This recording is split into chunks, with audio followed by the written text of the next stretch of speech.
What was that? Where's that voice?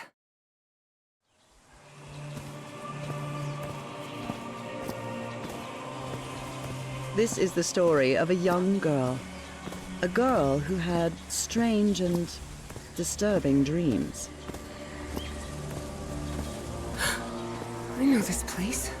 I've been here before. This is the ancient stone city amidst the jungle.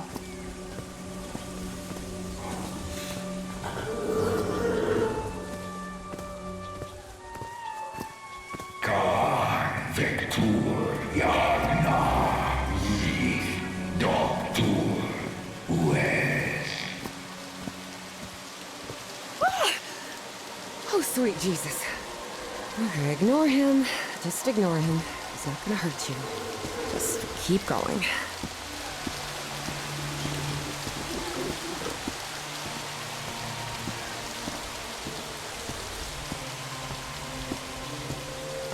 This constellation.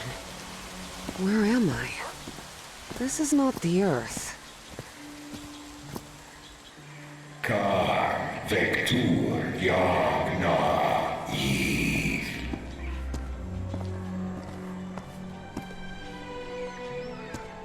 Kan Vector Yagna Yith. In other words, find a statuette and save my race.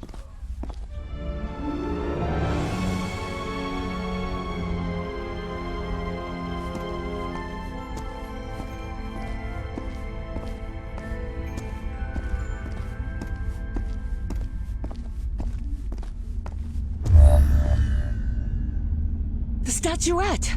Here it is. Finally! I have to get it, I have to...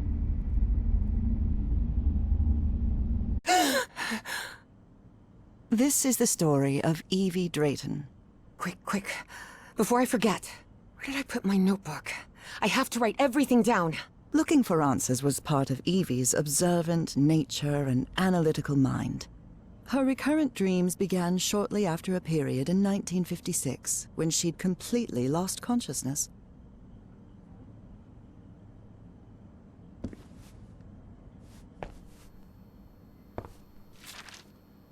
Spitsbergen Island in Svalbard. Apparently I researched this area of the Arctic thoroughly during the time I lost consciousness.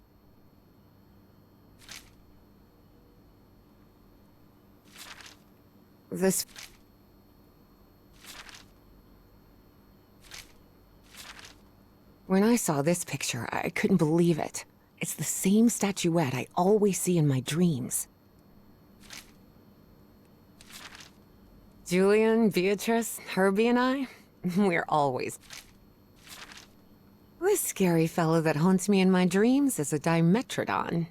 He roamed the Earth 270 million years ago. Beatrice, along with me, is one of the few ladies studying physics at Miskatonic.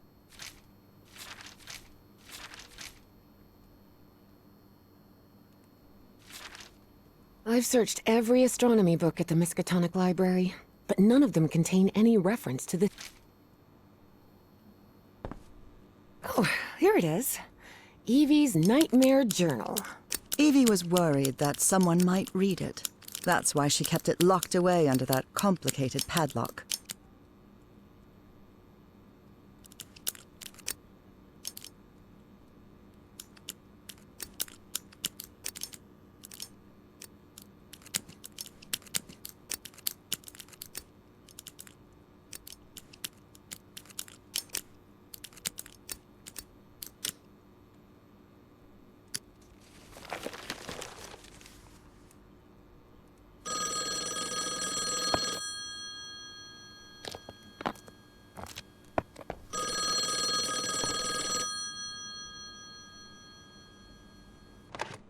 Yes, Is this... are you Evangeline Drayton? that's right. Who am I talking to? I am the Dean of Archaeology at Miskatonic University. I believe you wanted to ask me some questions, right? Yes, of course. It's a pleasure to finally meet you, Professor Meet me today at 6 p.m. at 5 Prospect Road, outside of Boston. Boston? That's almost a 2-hour train ride from Arkham. I thought Do you want to talk or not? Yes, of course. I'll be there. 6 p.m., Prospect Road. See you in a couple of hours, Professor. All right, I should get ready. There's a lot of information here about my strange dreams and my amnesia. I'd better go through it again. I've always been a good student.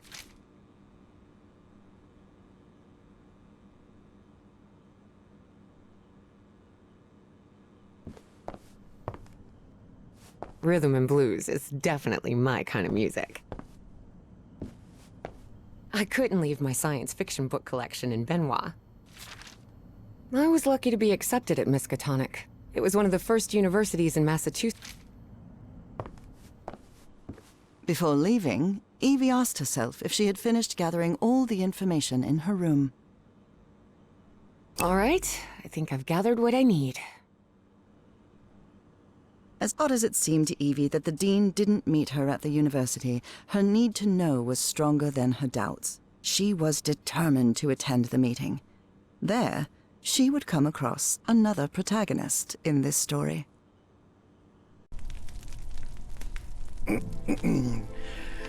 So, you have finally decided to talk to that young lady, Professor. Yes. Acknowledging responsibility for our previous mistakes is vital to moving forward.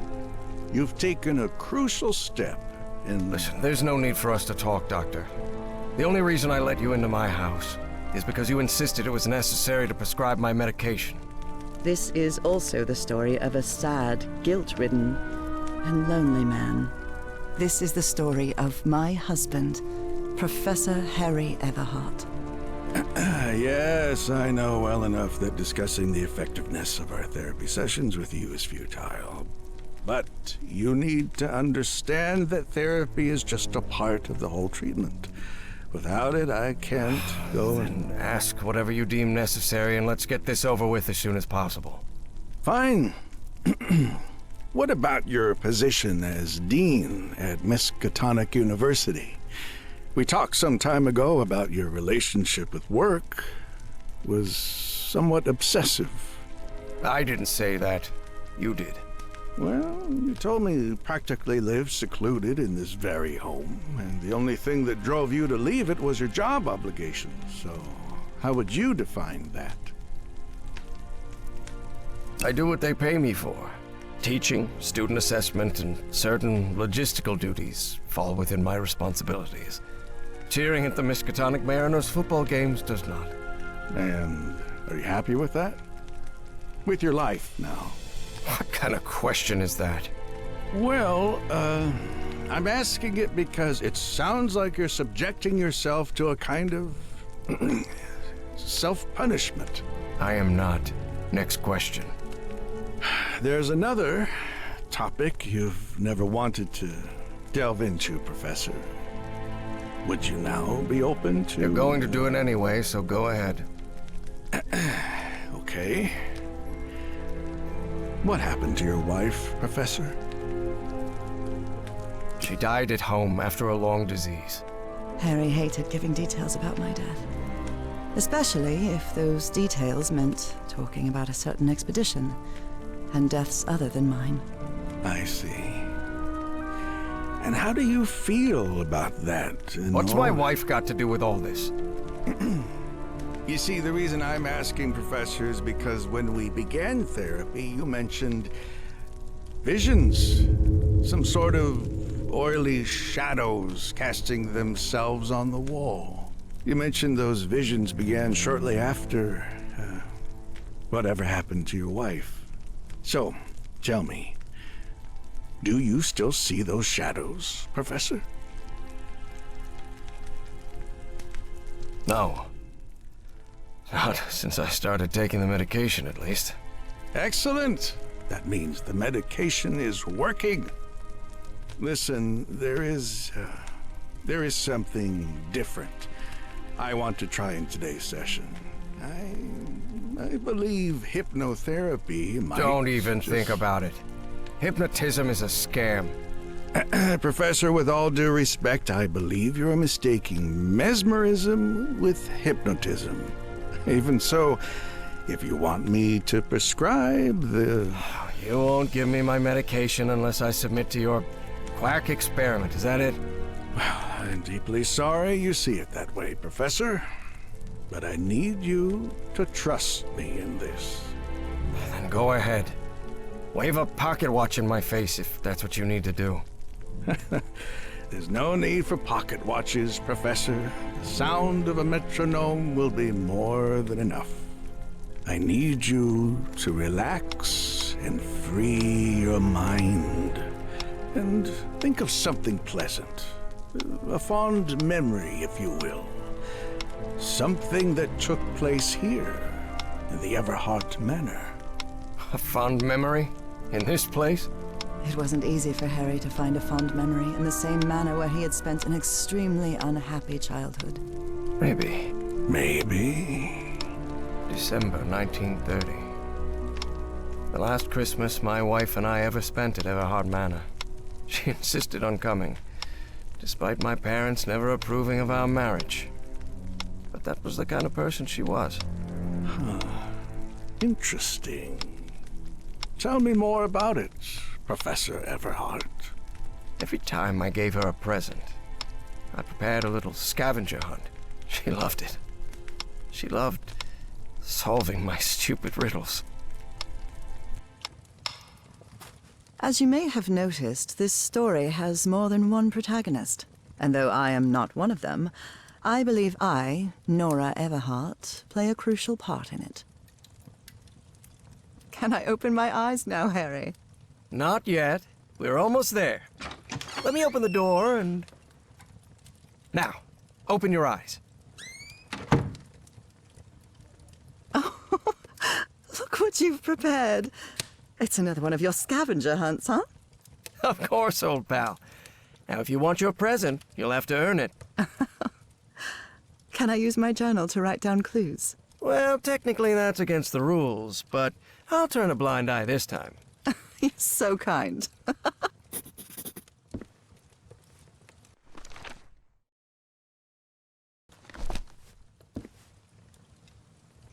Tell me you didn't vandalize a piano just for a scavenger hunt, old pal. Nora, who do you think I am? It's just crayon.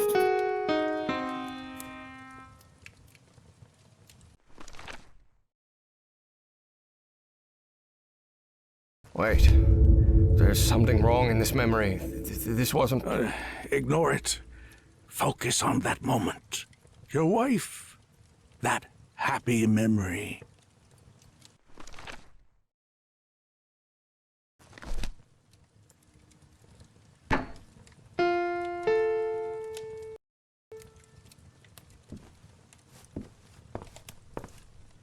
I wonder what my darling husband is keeping locked up in here. You'll have to put that brain of yours to work to find it.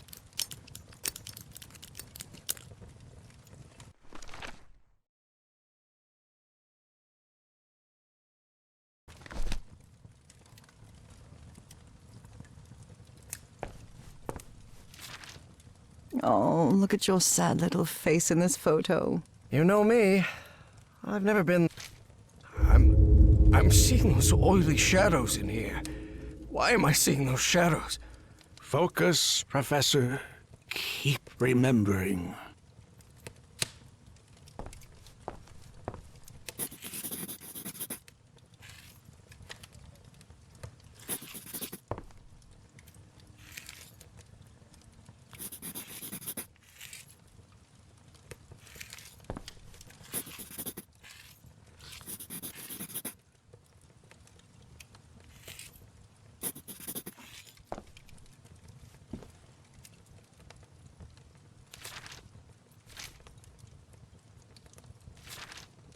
A new decade.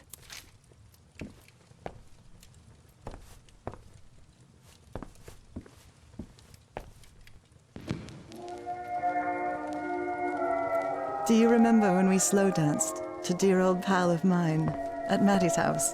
The end of the... What are you up to now? Oh boy, what a drawing. Is this supposed to be a tree? This darkness. Everhart Manor. My house is not... Professor, don't drift off. Keep going.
I can't believe it!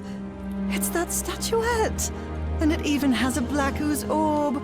Just what I wanted for Christmas. No. Wait. What do you mean a statuette?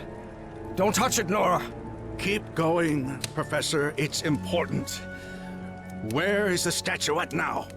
You're no psychiatrist. Who are you? I'm not going to ask you again, Professor Everhart.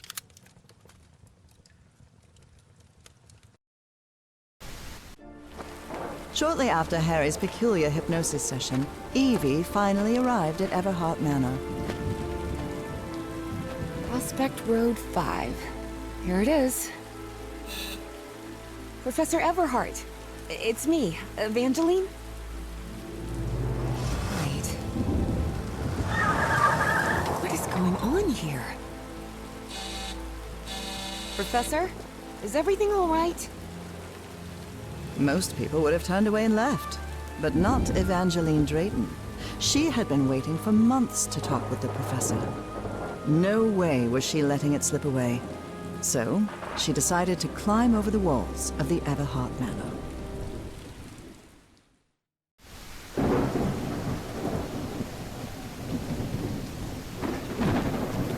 Ugh. This looks like something straight out of Tales from the Crypt. Hey, that window is open.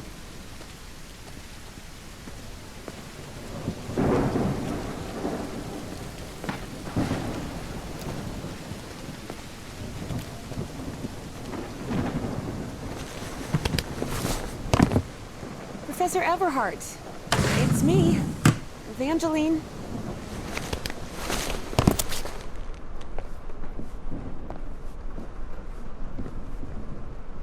The Everhart children, Harrison. This fellow really looks like the professor, but it's not him. That must be Elizabeth Everhart. She looks sad. It appears the Everharts have been quite well off for generations. Or so they used to be.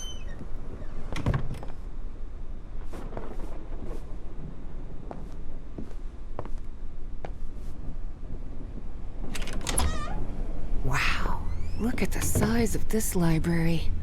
It's almost as big as Miskatonic's. Actually, it wasn't even a third the size of Miskatonic's library. But young people can be terribly impressionable at times. Darn it, this door is locked.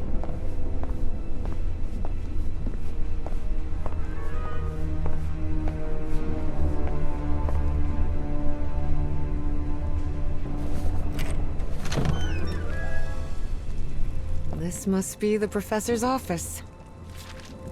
Astrology is the most utterly stupid thing I've ever come across.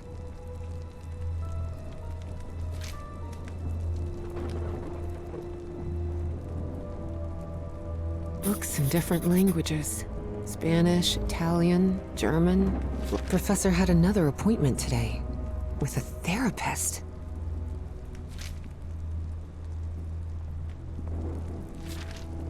Nora and Harry? The professor... The key. I wonder...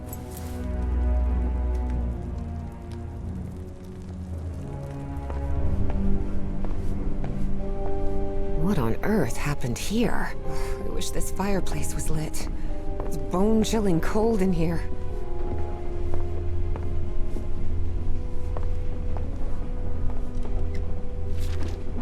Evangeline had never pictured the professor as anything but a hermit. Certainly not someone his relatives still worried about.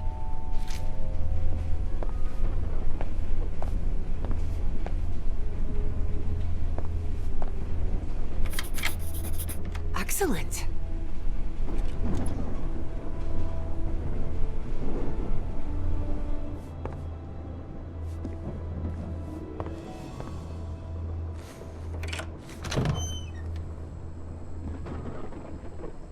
The man's definitely a dead ringer for the professor. A ripped canvas.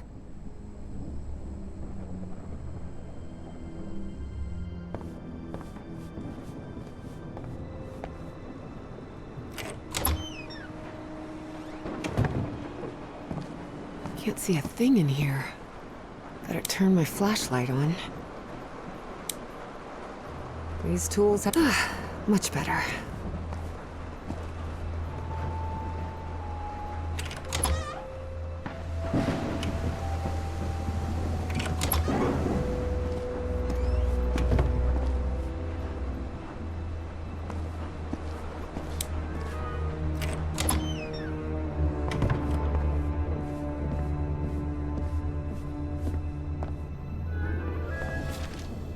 Looks like the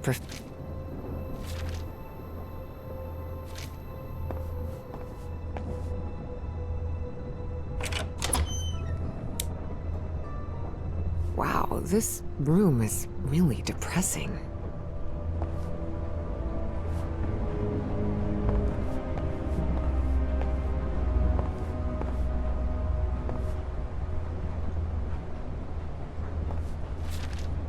The driver's license of a certain Manuel Silva.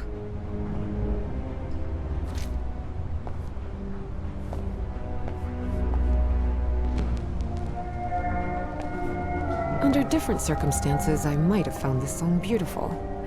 But at the moment, it sends a shiver down my spine. Looks like a memorial of some kind.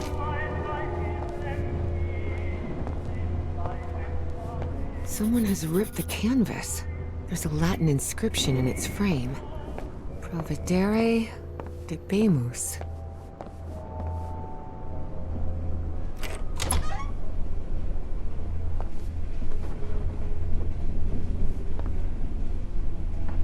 Such odd totems. Are these fishes? So Professor Everhart set on an expedition to the Pacific. I never pictured him as an adventurer.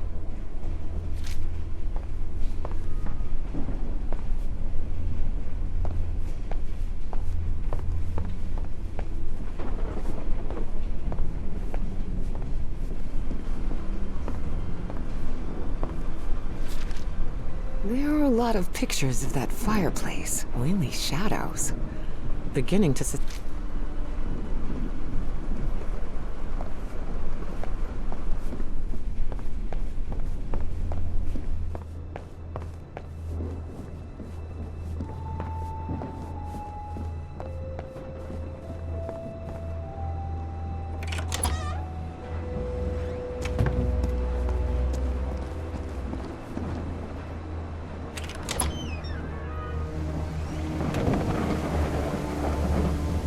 Good heavens above, would you look at the size of this place?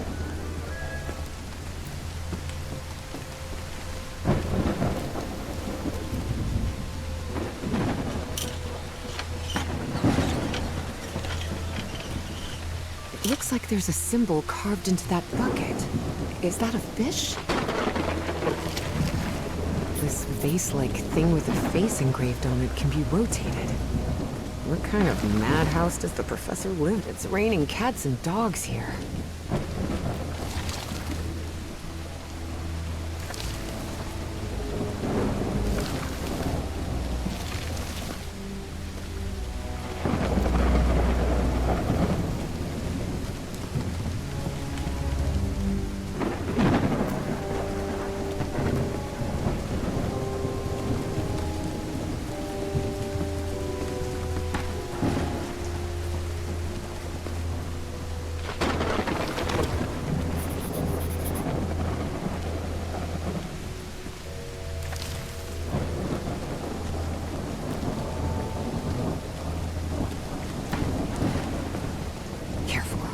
Stone staircase is slippery.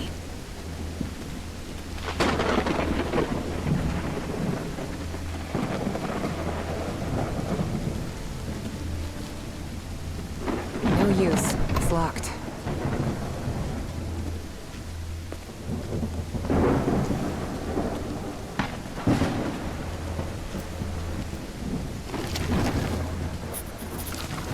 Evie's last remarkable trait was her extraordinary memory, a gift I was never blessed with. So allow me, the narrator of this tale, to be the one taking notes. For the sake of clarity, of course.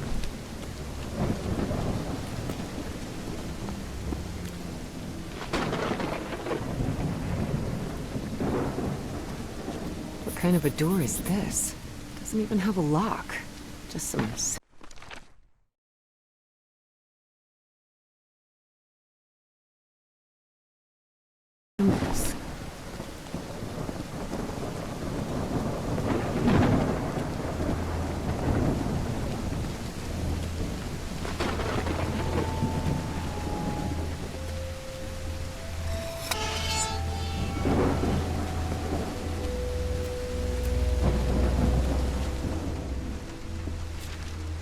Hidden room?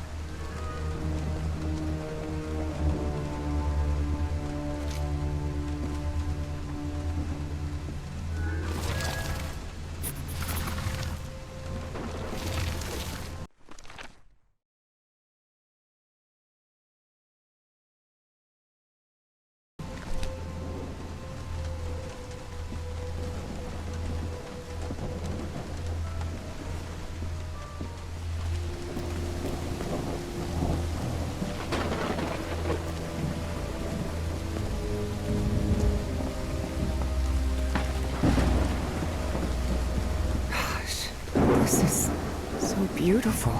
Yeah, such a graceful and elegant woman. Evie certainly had a keen eye for beauty.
Darn it. This door is locked.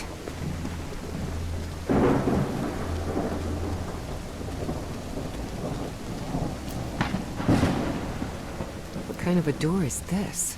Doesn't even have a lock. Just some symbols.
kind of a door is this? Doesn't even have a lock. Just some symbols.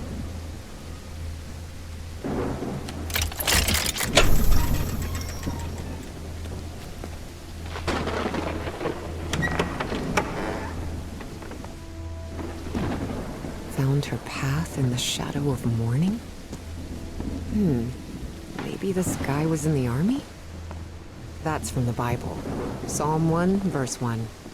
Father, husband, and servant of the people. This definitely... In loving memory of our firstborn son, John... Oh dear. A dead child. This is simply heartbreaking. The inscription on the frame reads... Harry rarely spoke of his brother John, mostly because he had never known him. The boy had died years before Harry was born. Still, he believed that tragic incident had played a critical part in his... Et voila!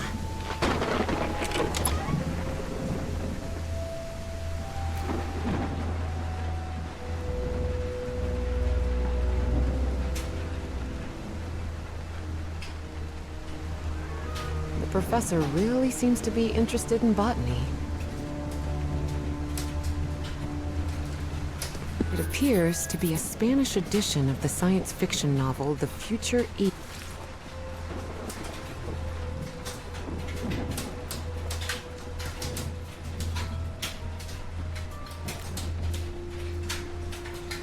These white flowers are scattered all around the mansion.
These tools haven't been used in a long time. That explains why the garden was an absolute mess.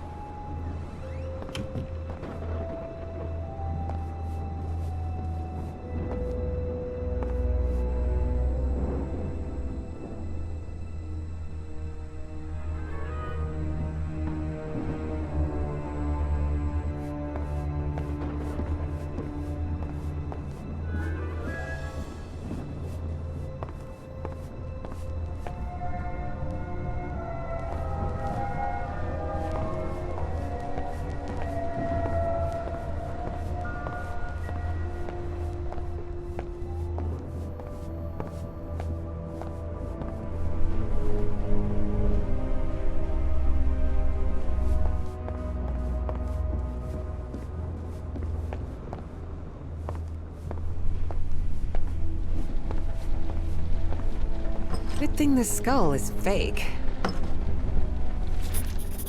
Rich people definitely had weird...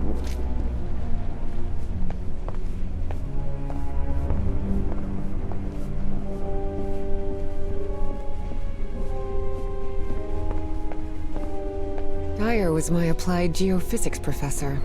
He was very strict. Strange character.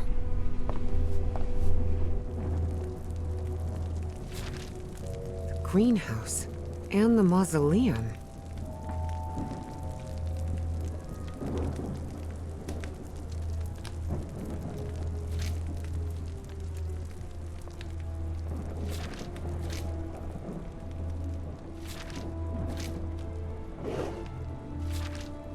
Despite his tone, this Bowen...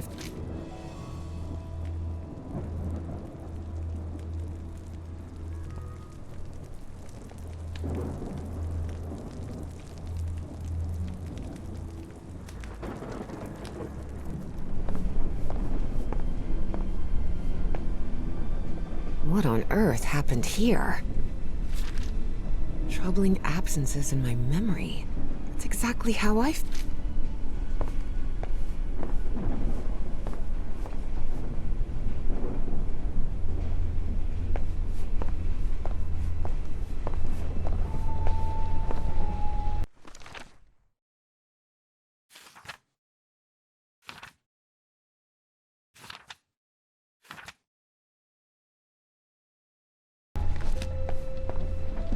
Goodness gracious. The professor's taste in literature is nothing if not peculiar.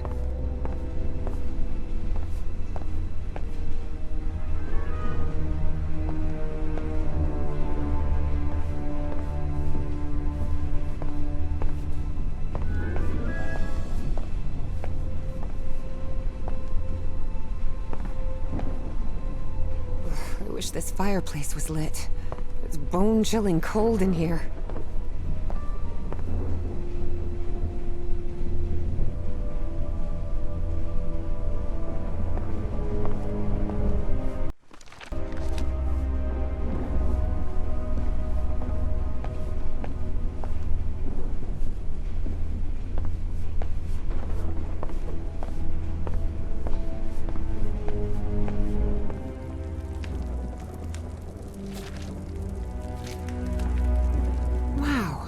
The professor served in U.S. intelligence during the war.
Torn canvas. The frame reads, Sed Futura.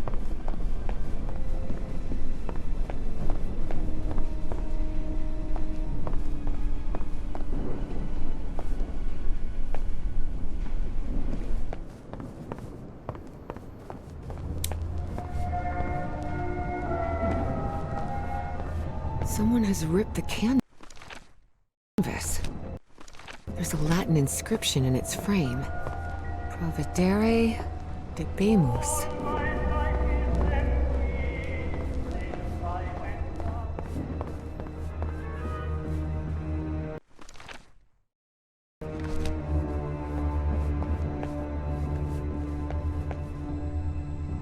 The man's definitely a dead ringer for the professor. A ripped canvas.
secret compartment? Evie had never been good with languages, least of all a dead one like Latin. Even so, she managed to grasp the general meaning of the phrase. We can't change the past, but we must anticipate the future. Looks like a music box of some sort.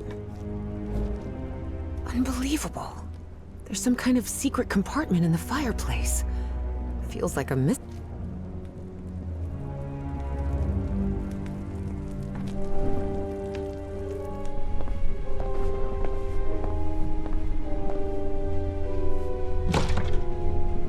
Definitely like a mystery novel. Ooh, I guess I need to go see what's down there. Professor!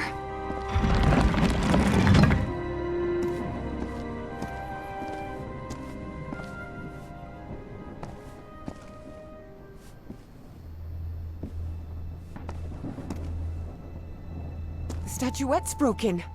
And the sphere. Shattered to pieces. I wonder if I...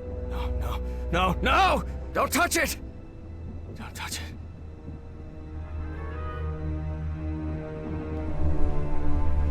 Introductions between strangers are always a bit awkward. But in Evie and Harry's case, things were even more uncomfortable, due to the unusual circumstances under which they had met. How are you feeling, Professor? Considering I was assaulted, knocked unconscious, and someone tried to rob me in my own home, I suppose not all that well. Evie didn't know where to start. So, she took the most formal approach. We haven't been properly introduced. I know who you are, Miss Drayton. We had an appointment today. And I can also imagine what it is you want to talk to me about. Evie was taken aback. He knew?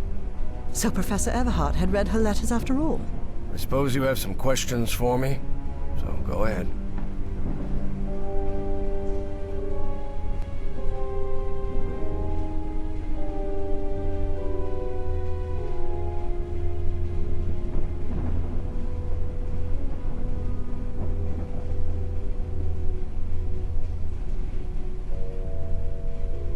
What is, or was, that statuette?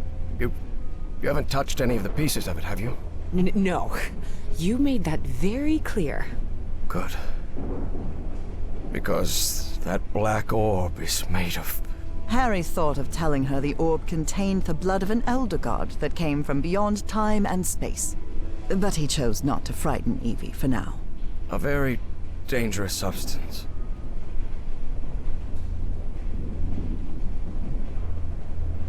Dangerous? What do you mean? Is it toxic? Worse than that. I've seen people lose their sanity and their health just by coming into contact with that substance.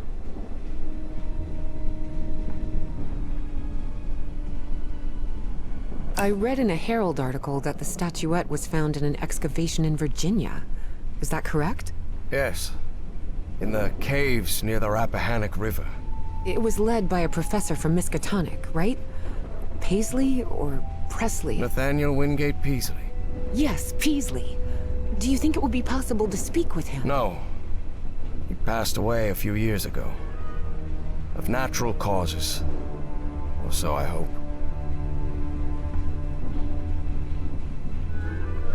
Who's responsible for all this? For the robbery? Dr. Frog in the Throat. Who? My psychiatrist. Or so I thought. I never should have brought him here. I've been too careless. Statuette is in pieces. What happened? I destroyed it. You destroyed it? Yes. It was better than letting it fall into the wrong hands. Evie felt frustrated. After all the effort it had taken to get Professor Everhart to agree to talk with her about that statuette, and on that very day, that curmudgeon shattered the relic into 1,000 pieces. I thought the statuette was in the Miskatonic archive. Yes, well, I brought it here for a research project I'm working on. About ancient civilizations. Harry couldn't come up with a better excuse than that. Because I've hidden it in my own house to keep prying hands from succumbing to the terrifying powers of the Elder Gods sounded infinitely worse. But there has to be more, right? More of those statuettes. I really doubt it. Are you sure? Because I'm convinced of it, Professor. And why are you so convinced of that? I've seen them. In my dreams. What are you talking about? Dreams about strange and ancient artifacts brought Harry bad memories. For personal reasons. My dreams. I mentioned them in my letters. You remember? So, I have long dreamed of a place. It's an ancient stone city, hidden in the jungle, from prehistoric times. And there are more statuettes like that one, all holding those black orbs. Miss Drayton, you better forget about... So, if Peasley found that statuette in Virginia, maybe there could be more there. Listen to me, Miss Drayton. Maybe in those caves I could find Enough more. of that! How could you be such a fool? Haven't you listened to a single word I've said? Don't you ever think of going near that cave in Virginia. Professor, you can't be serious. I need answers. Of course I'm serious! I forbid it! Are you done yelling now? All right.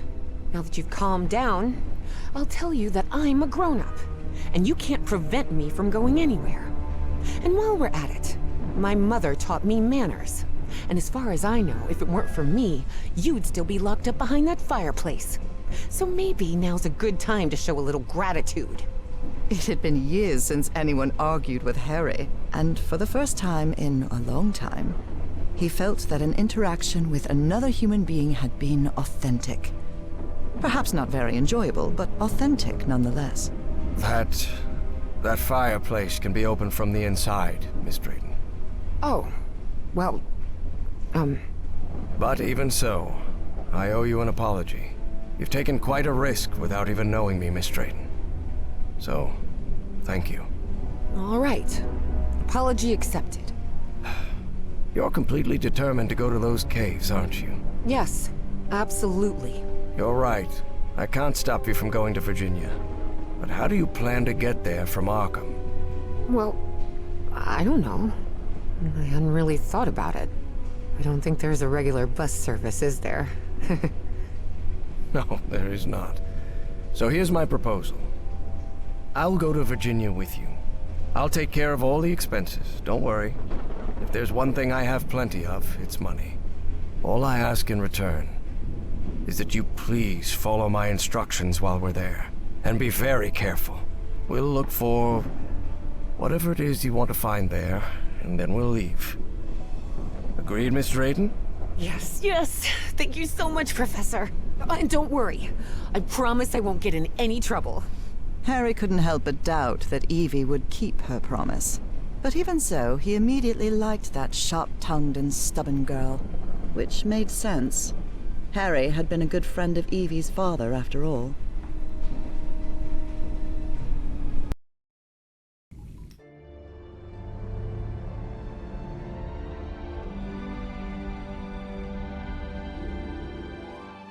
Here we are, the Rappahannock River Caves. But this place is closed off. It is indeed. Apparently one of the excavation members died in there. An archaeologist named John Teague. That's why the government shut down the dig shortly after the statuette was found. Wait, so what we're doing here is illegal? If I told you that we were trespassing, would that stop you from going in, Miss Drayton? Nah, not really.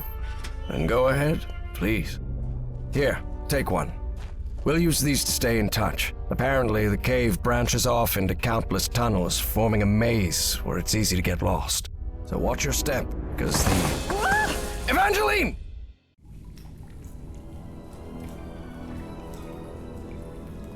Miss Drayton! Miss Drayton, can you hear me? Are you all right?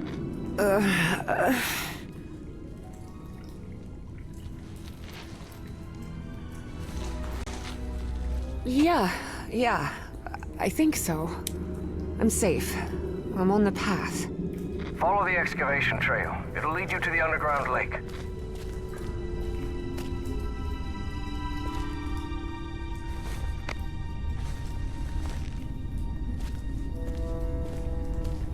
A lake? In here? Yes. The water from the Rappahannock seeps through limestone, so there's a complex hydrological system inside the cave. Peace Peasley mentioned they had come across the statuette somewhere around that lake. It was one of the few things he still recalled from the dig. Wait, he didn't remember the dig? In his own words, he suffered a period of absence. Amnesia of some sort. He didn't even recall planning the excavation.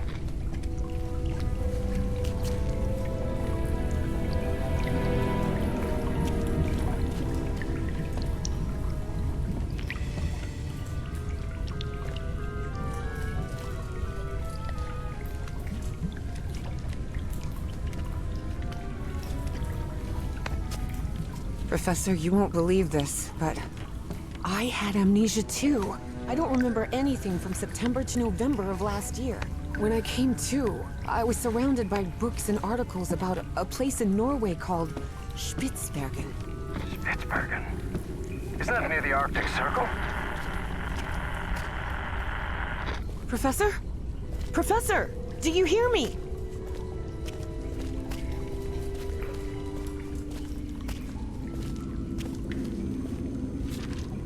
Well, everything was properly cleared for the excavation. Wow. What is this place? Miss Drayton, over here. I'm here. I'm glad to see you. I thought you'd gotten lost. Are you all right? Yes, thank you. You weren't lying about those tunnels. Have you found anything, Professor? This mural. Come take a look at it. Notice how, even though the stone seems to have been carved millennia ago, the lines repeat with an almost rhythmic cadence. It's as if they were trying to convey a coded message. What do you think? All of that was Greek to Evie. Her world was equations and laboratory experiments, not decoding ancient languages. You're the expert. I do remember some similar structures in my dreams. Really? That's good. That means we're on the right track.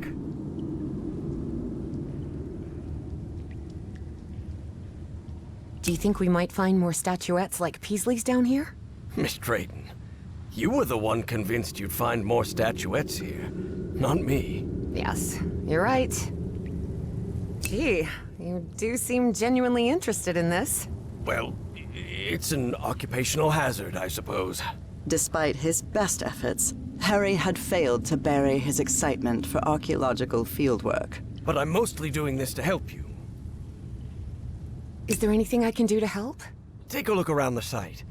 If you find anything worth noting, let me know. I will, Professor. I'll take a look around, see if I can find anything interesting. Fine. Just don't wander too far from the excavation site.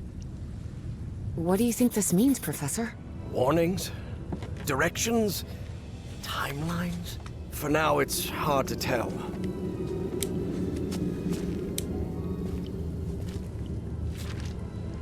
Though Evie chose not to mention that report, it gave her a clear sense of the danger posed by the Black Oop. The wording here is peculiar, to say the least.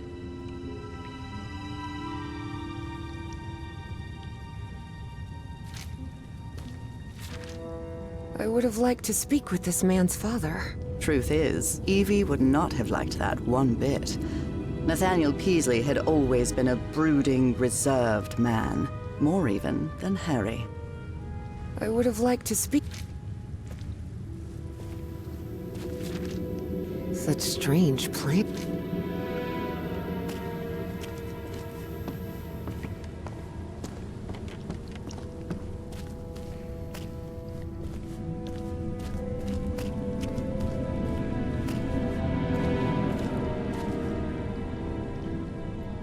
Gentlemen, I'll be recording the meeting.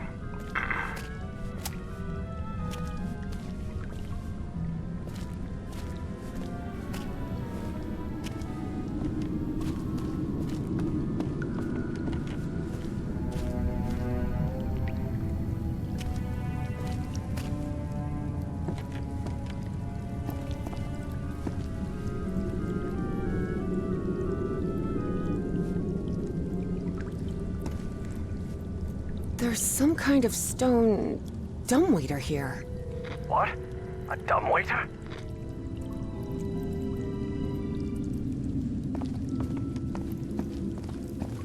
I see some ruins rising out of the water here.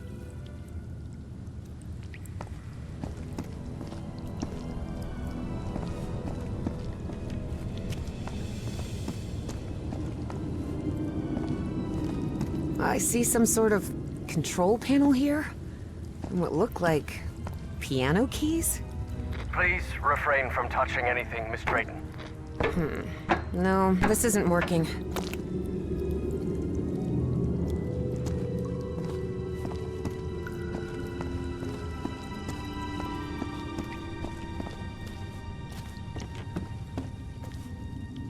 I found some diving equipment. What if Peasley didn't find that statuette near the lake, but rather beneath the lake? You're not thinking what I believe you're thinking, Miss Drayton. Well, that depends. What do you believe I'm thinking? Getting into that diving suit and going down into the depths of the lake. No. I just want to take a look around. That's all.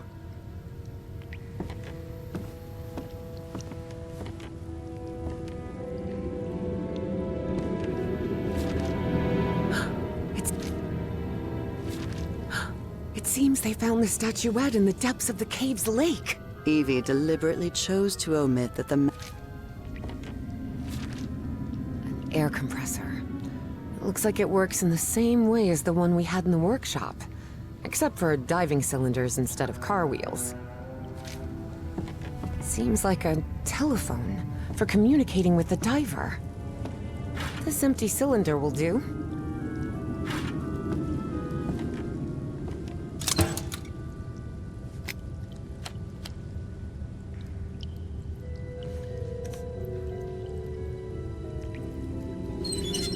Pressure gauge, a sealing joint, nothing too complicated. I think I can make it work again.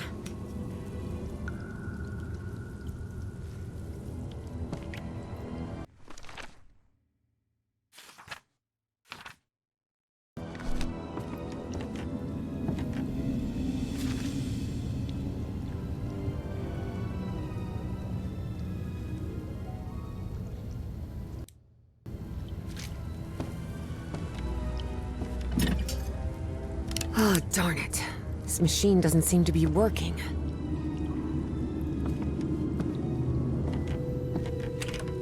The wiring in this place doesn't look too tricky.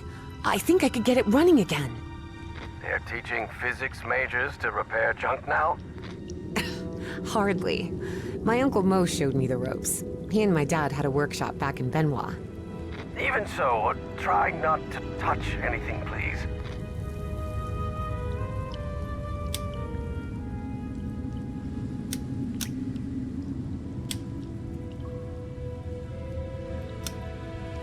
Now it's working.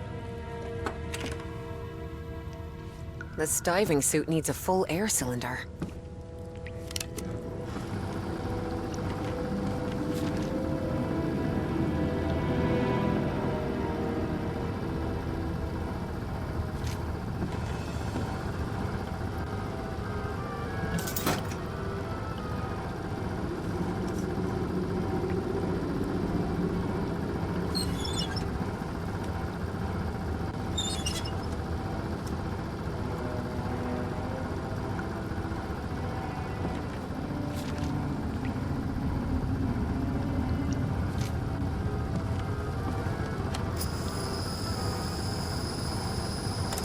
Well, it must be full of air now.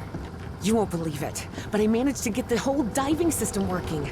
The suit is ready to— What? Didn't I tell you to leave that damned suit alone? But Professor, You promised you wouldn't get into any trouble. That's why I brought you here, remember? Yes, you're right. You're right. Here's another one of those murals, and it looks better preserved than the one you're examining. Excellent. When I'm finished with this one, I'll come take a look.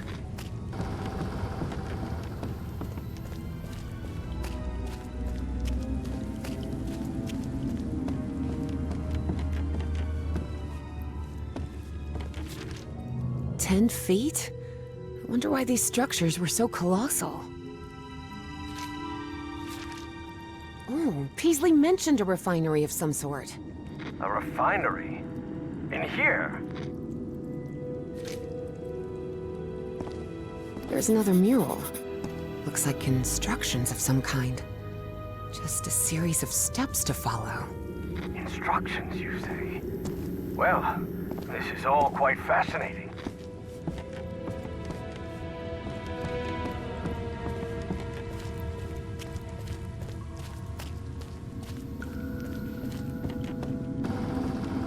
Evie knew perfectly well that going down into the depths of the lake was not only dangerous, it was reckless. Besides, she had given the professor her word.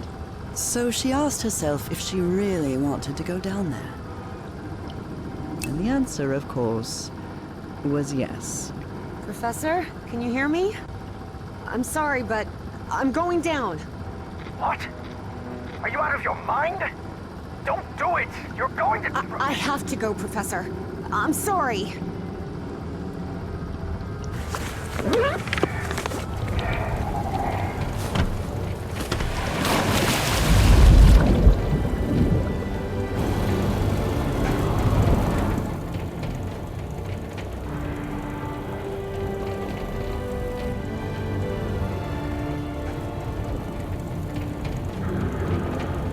Wow.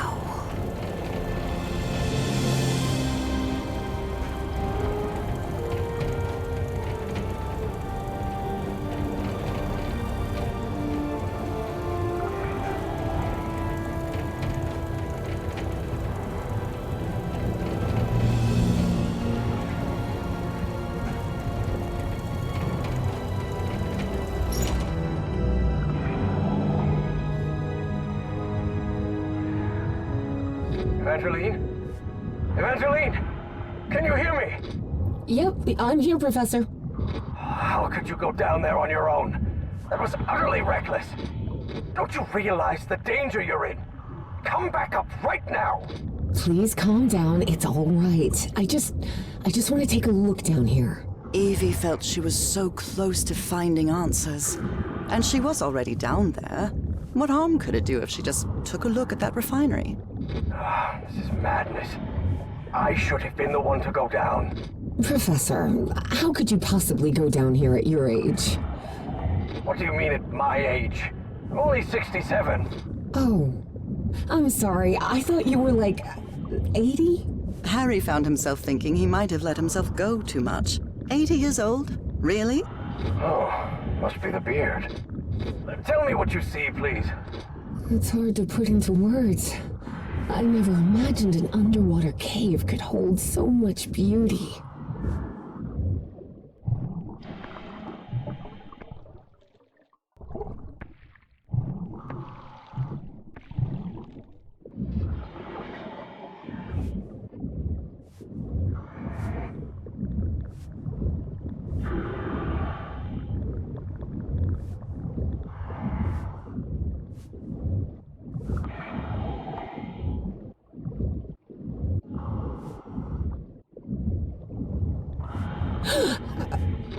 What's happening?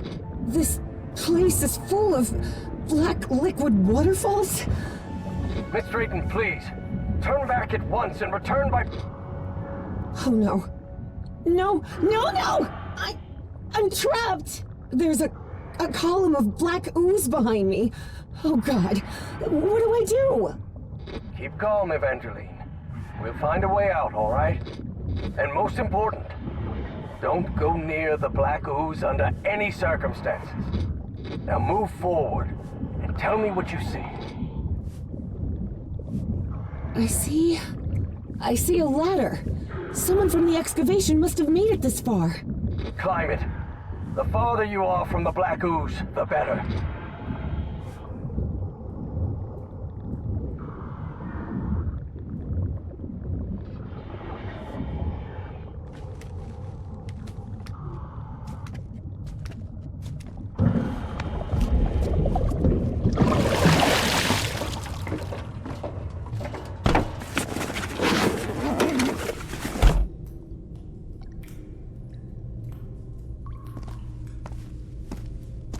I'm out of the water.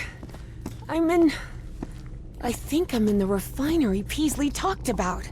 Professor, there's another mural here. Looks like a creature carrying the statuette and breaking the black ooze flow. So that statuette... I don't know if I can actually do anything here. The whole chamber looks... We were wrong about the statuettes, Professor. They're not ritual or ornamental objects. They're just energy containers, like a car battery.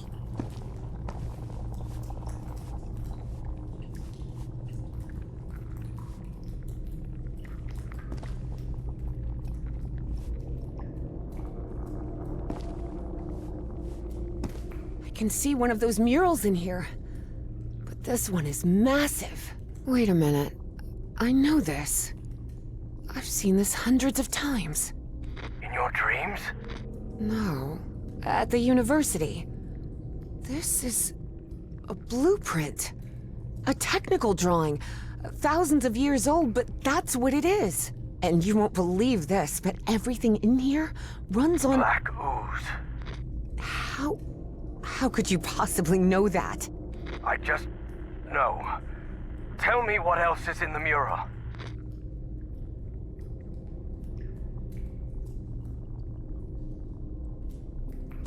Those ruins I saw rising out of the water? They're not ruins, Professor. They're two stone towers. And apparently, they're used to alter the state of that liquid. The black ooze. Those piano keys I saw on the surface?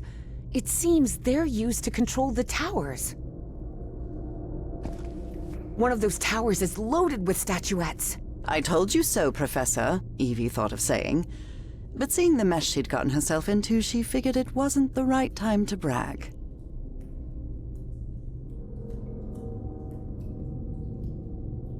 It looks like the black ooze can be channeled from where I am now. There's some kind of valve-driven collector system that directs the flow upward. Apparently, we need 4 units of black ooze.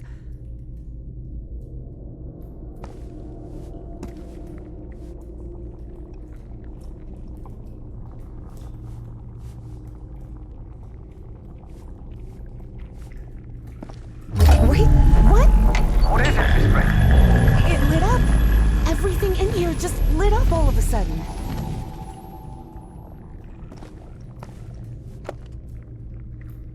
Looks like I can't pump this up until the big tank is completely full of black ooze.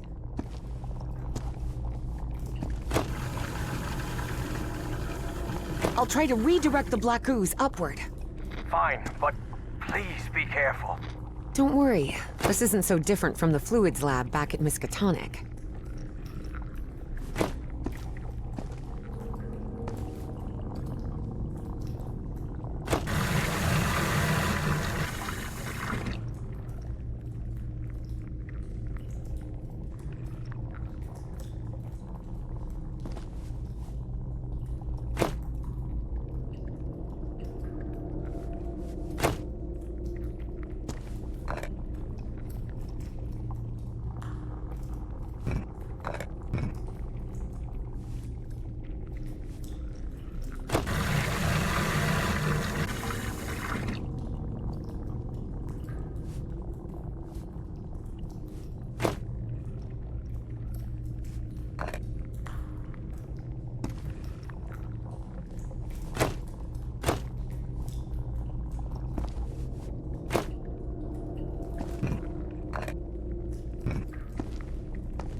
Looks like I can't pump this up until the big tank is completely full of black ooze.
think I've got it. I've redirected the black ooze upwards, so... Yes. Something's happening up here. Let me take a look.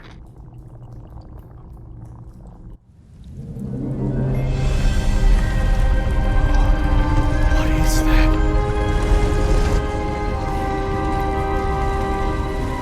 Harry's fascination was growing.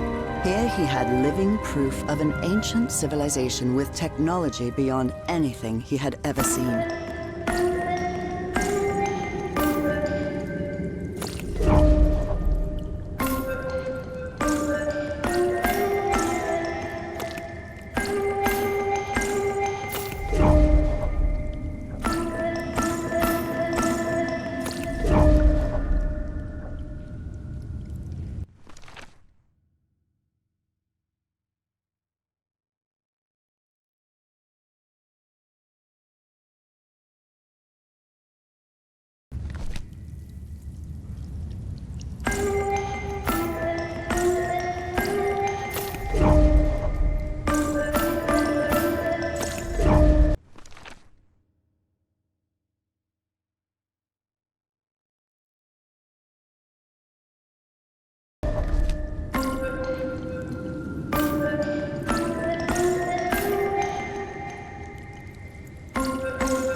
Towers. Stone towers.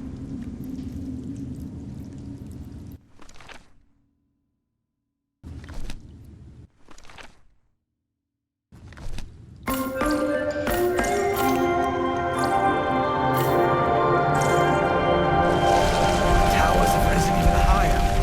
I believe I see an entrance ahead.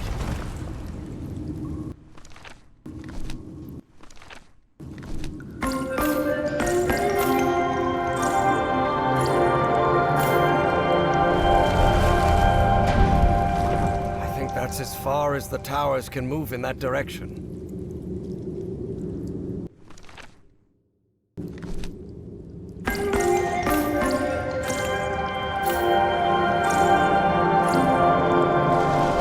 Just look at the tower. I think I'm beginning to understand how their language works.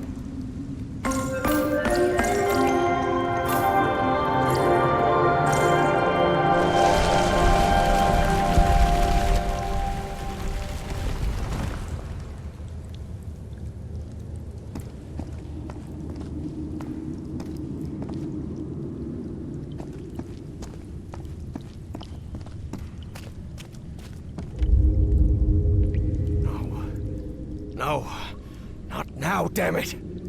But the oily shadows Harry saw obeyed no reason. They simply appeared when he least expected them. Though the reality of those shadows was, of course, far more complex than that.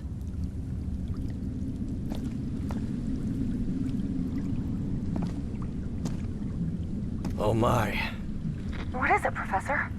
You were right. This stone tower is filled with statuettes.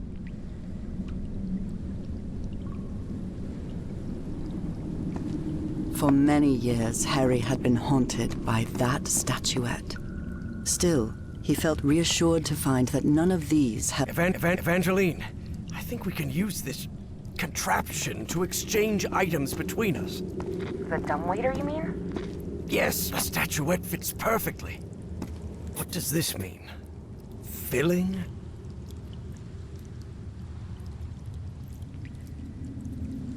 What does this mean? Filling?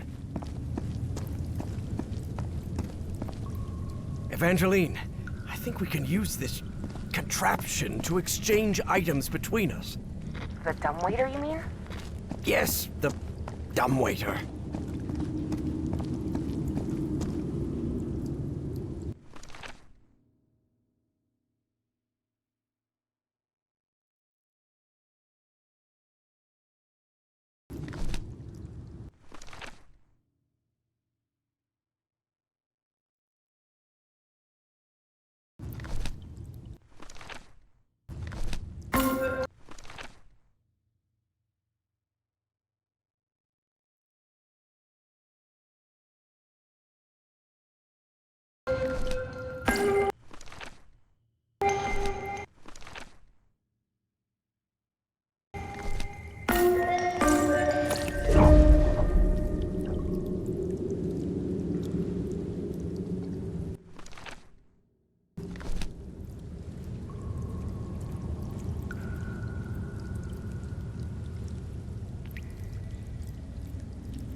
black ooze.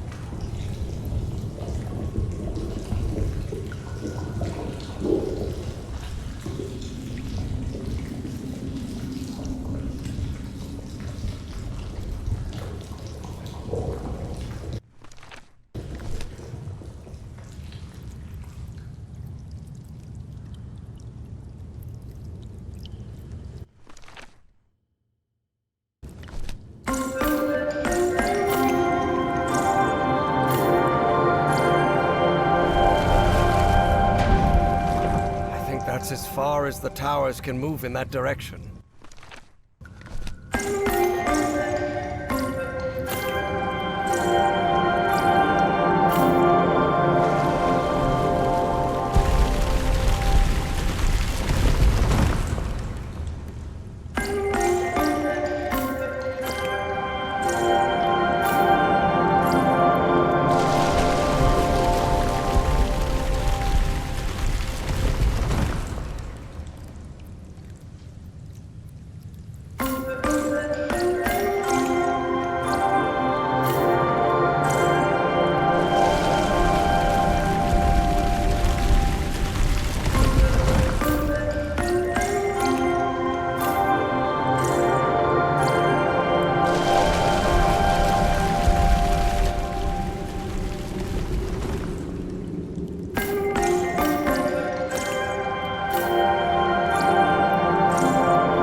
Evangeline, there's another mural in here. Do you think you can interpret it, Professor? What does it portray? Apparently they used fire to do something. That makes sense. This is some sort of refinery, after all.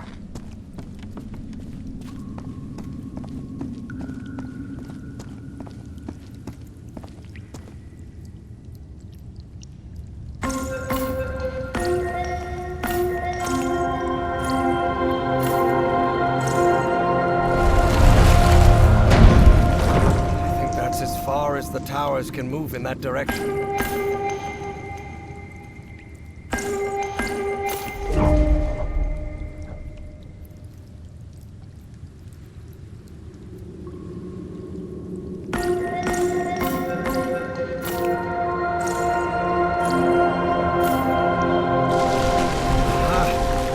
if I play the notes in reverse, it'll trigger the opposite effect.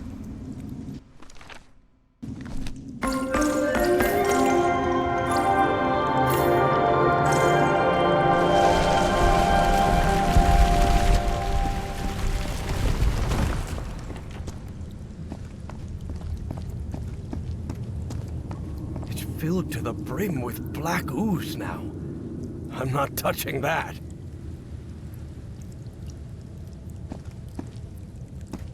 does this mean? Filling?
Purple hue. Yes, it should be complete now.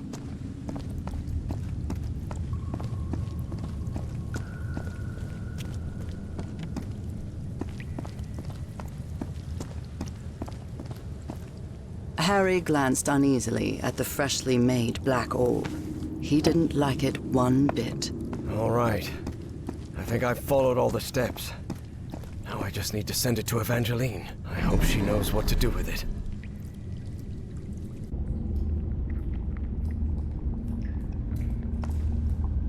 Evie finally held the statuette in her hands, and at once she felt disappointed. Yes, the statuettes were containers of energy, but did that explain her dreams? Her visions? She had to learn more about that lost civilization.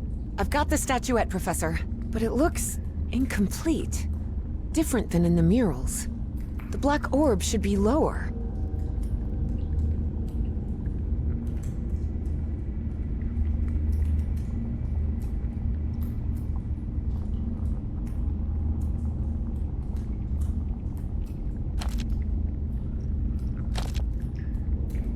Now it looks right. Excellent. Now you should be able to cross safely. Come on, get out of there, quickly!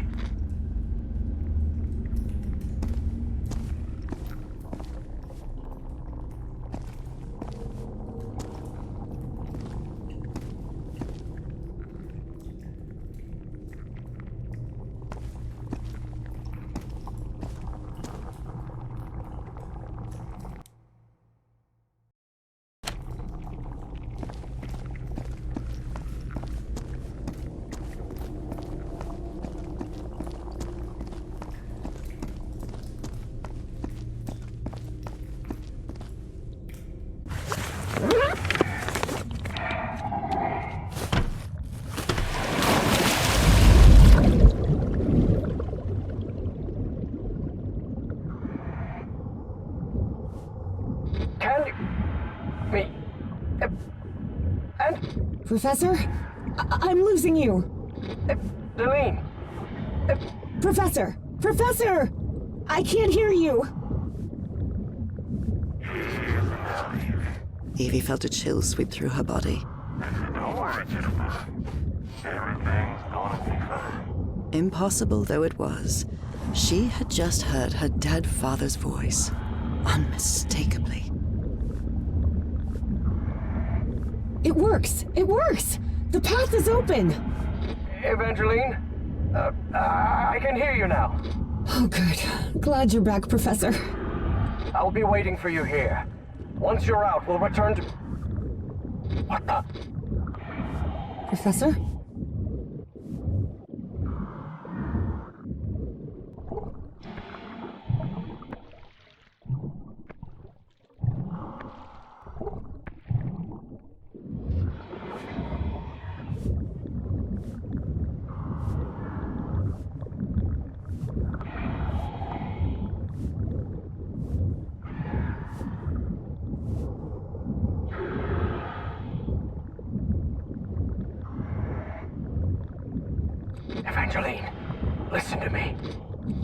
someone else here.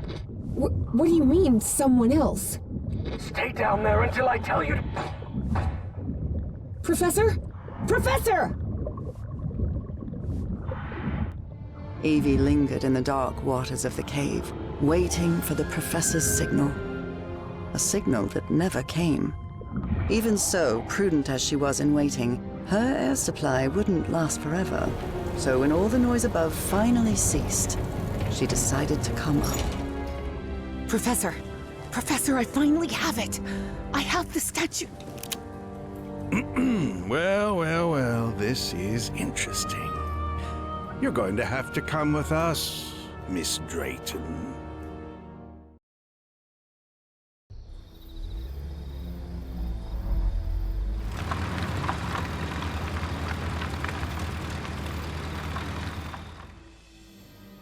Wake her up.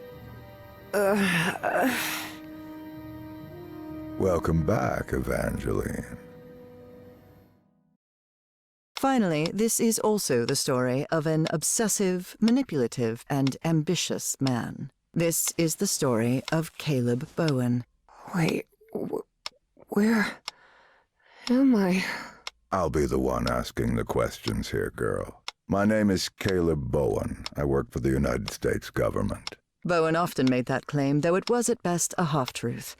Sure, he'd worked for the government once, but that was a long time ago, and he'd been running solo for years. Do you realize that you trespassed on a site closed off by the United States government? And more importantly, that you were seen in the company of Professor Harrison Everhart. You may not know this, but Everhart is a subversive individual. We suspect he may be working for the communists. Bowen kept lying. He knew Harry could be many things, but a communist was definitely not one of them. I don't believe you. You're lying to me. Oh, not at all, Evangeline.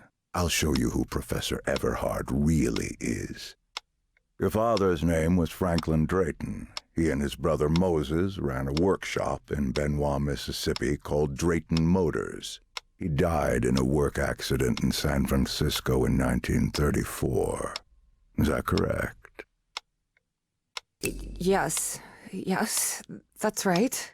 Well, maybe things aren't quite as you think they are, girl. Do you recognize anyone besides your father in this photograph? Wait, is that Professor Everhart? Oh, correct. Everhart led an expedition to the Pacific in 1934. Your father was part of that expedition. That was the only truth Bowen told during his conversation with Evangeline. Your father didn't die in San Francisco, Miss Drayton. He died in excruciating agony, alone and abandoned, on an island in the Pacific, and all because of Professor Everhart. I bet he never told you that, did he? In fact, every member of the Everhart expedition died or disappeared under mysterious circumstances. Even the professor's wife, whose strange illness was the impetus for the expedition, died under equally mysterious circumstances. I didn't die under mysterious circumstances. I died in our bed, holding Harry's hand. But Bowen had no interest in telling that part. No, that can't be. Someone would have found out. Oh, not at all. If there is one thing Professor Everhart has, it's money. Enough to buy off the press for their silence. Evie was in shock and full of doubt. The professor was a withdrawn and sullen individual and, frankly, really hard to deal with, but could he also be responsible for her father's death? Despite her doubts, she kept silent, and wisely so. She still didn't trust this Bowen fella, regardless of his claim that he worked for the government. Now you know the kind of person you've gotten involved with, Evangeline. And the kind of trouble you're in. I have a few questions for you. For your own good, I suggest you cooperate. That platform beneath the lake in the Rappahannock River caves, how did you manage to activate it?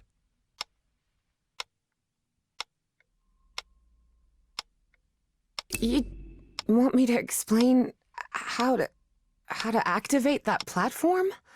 It's easy. Go on. You just have to stop being a dim-witted weasel. Don't test my patience, little girl. You don't know what I'm capable of. Don't listen to her, Pharaoh. You must have recognized the girl's cognitive pattern, I'm sure of it. She even mentioned a period of amnesia. Just like Peasley. I hope you're right. Evangeline had not the slightest idea what those two men were talking about. Next question. You said a word while you were asleep. Nakotis. Do you know what that means? I don't know. It's just a word that appears in my dreams. What dreams are you talking about? My recurring dreams. I see a civilization in ruins that... Evie stopped dead in her tracks again. Maybe she said too much. She didn't know if she could really trust this man. Final question. Have you heard of someone named Dr. West? I've never heard that name in my life. I swear. This is a waste of time, Pharaoh. It's obvious the girl is hiding something, but there are more effective and less traumatic ways of getting that information. You're right. Proceed. I told you everything I know. I promise. No, you have not. But let's find out what you really know. Please take a look at this. Do you understand this language? Even though it was written in those puzzling characters, Evie understood the book's title. Narcotic Manuscripts. Non-linear displacements toward the Great Library and reversible transfer of cognitive pattern. Tell me, Miss Drayton, what's written in the book cover?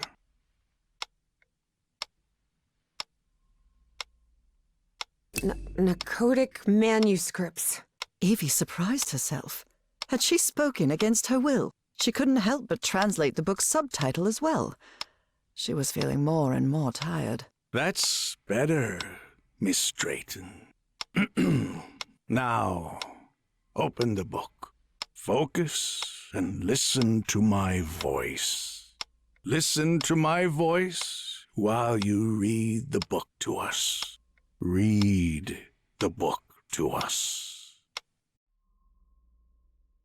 Salvek, Kornathun, Nakotas. What just happened? Am I in my dorm?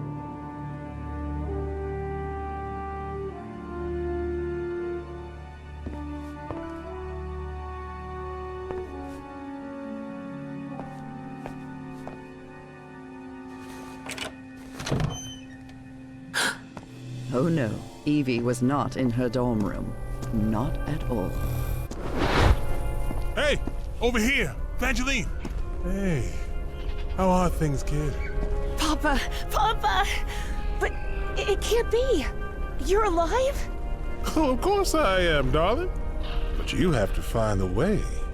That was not her father, of course. You must reach Nakotas.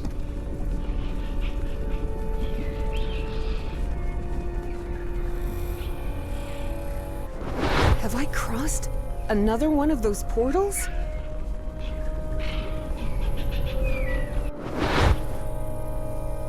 Good Lord. None of this makes any sense.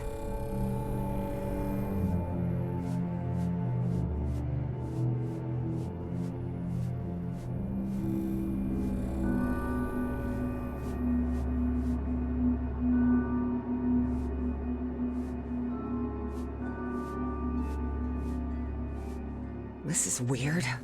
Really weird. Salvek, Kornathun, Nakotas.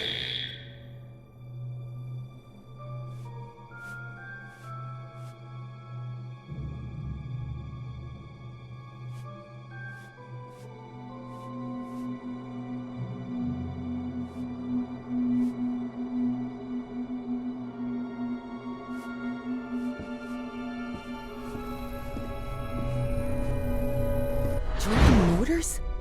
Dad and Uncle Mo's motor shop in Benoit?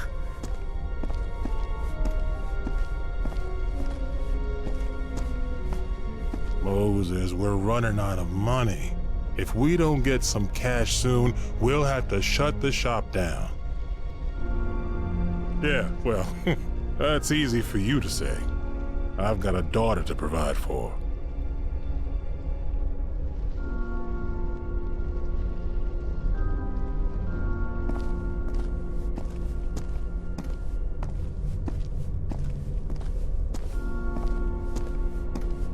You're a whiz, mister. Would you be interested by any chance in an exciting job opportunity in the Pacific?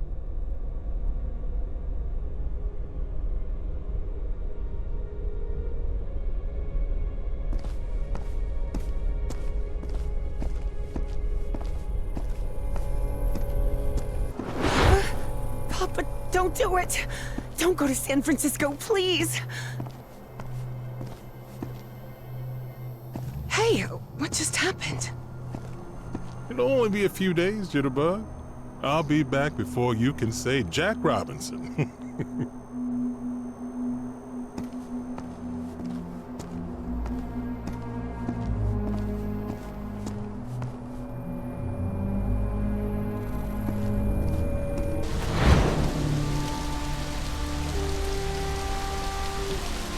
Drayton is dead, but it doesn't matter. His death brings me closer to an answer. I'll do whatever it takes. The only thing that matters is Nora's life. Wait, no. That doesn't sound like the professor at all. Evie realized Bowen's lies were seeping into her thoughts.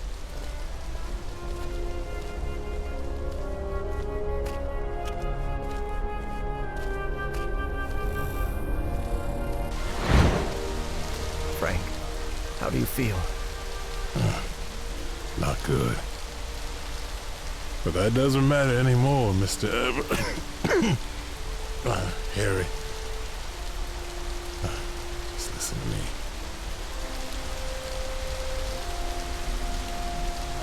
Get off this cursed island. You'll find nothing here but death. Go back home. Spend what time you've got left with your wife. And there's another thing I want to ask of you.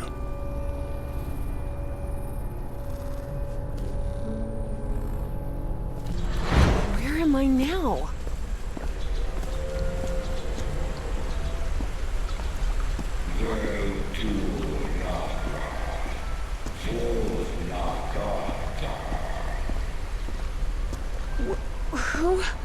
Who are you? Salve, Cornathun, Nakotas. The great engineer?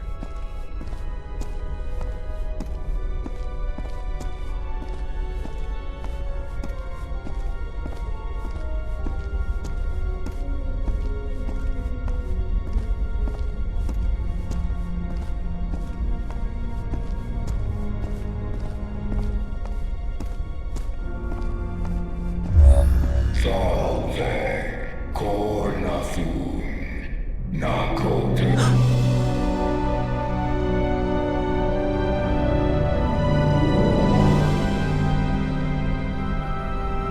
Incredible. Did you hear that? We were right. We finally found the coordinates. At last we know where Nakotas lies.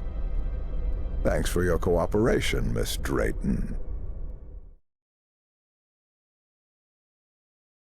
About an hour after Evangeline had her otherworldly vision, Finally, I'm inside. Harry snuck into the same building where she was being kept captive. He had been there many years ago, when he was seeking funding for the Everhart expedition.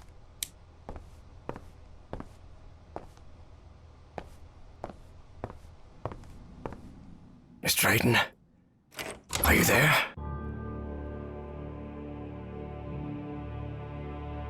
What on earth? Harry had always suspected that the starry wisdom was something far more sinister than a simple astronomical society. And as soon as he stepped into their inner sanctum, his worst fears were confirmed.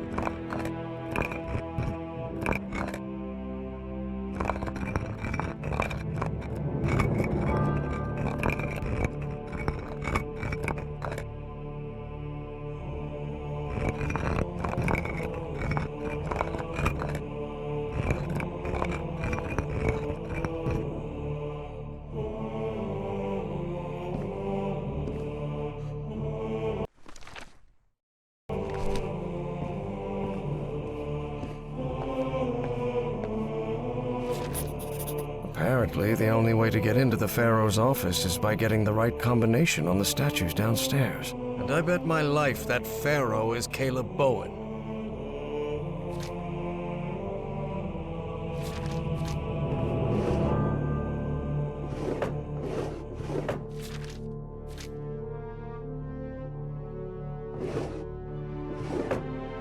Egyptian hieroglyphs?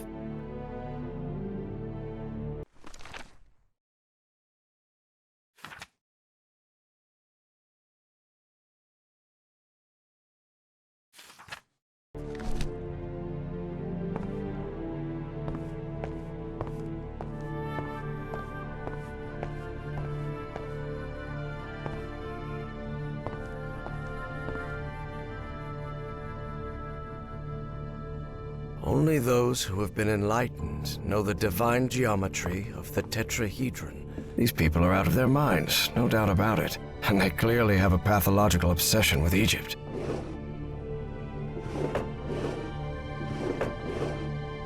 I believe my psychiatrist had one of these too.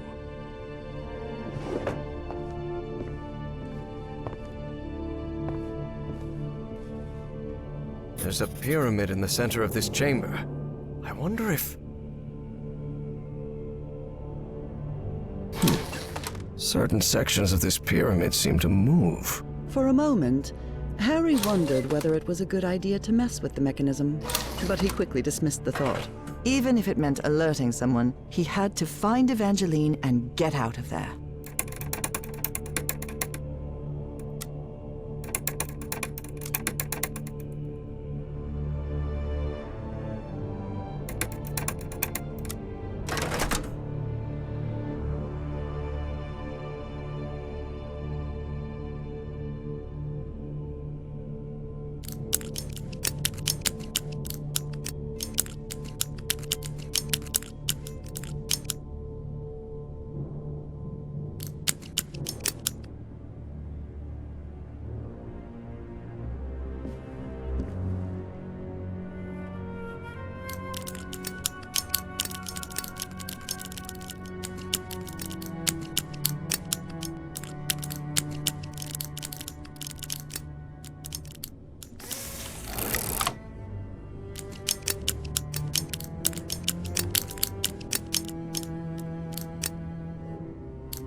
Yes, the doors to the upper rooms are open.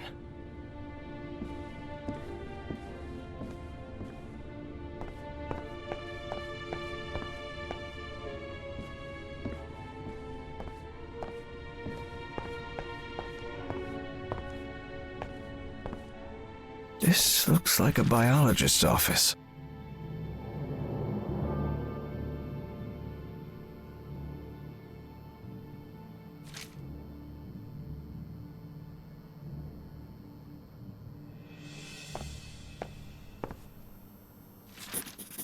Looks like even kooky cultists have a love life. Who would have thought?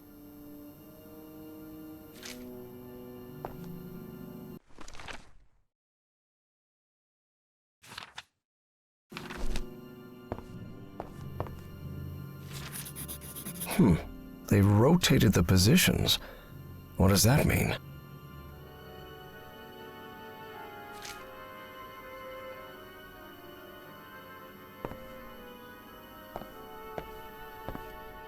I'm sure I could name all the fish in this aquarium. Much to his dismay, Harry had become something of an expert on fish, especially those with striking spotted patterns. The shelf is packed with every kind of specimen. Looks like it came straight out of Dr. Frankenstein's lab. Just an office. But this cowlish metronome still makes my skin crawl. He sounds glad to be rid of him. Pharaoh already announced the ritual positions. I'll have to be next to Orion nearly all year. Harry immediately recognized the voice of... So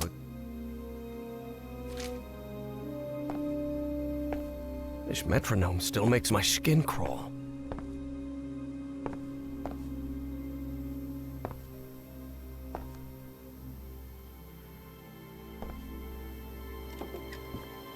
A roll of film. I wonder what's on it. 1955. So they... Drat. This is my prescription. From Dr. Frog in the Throat.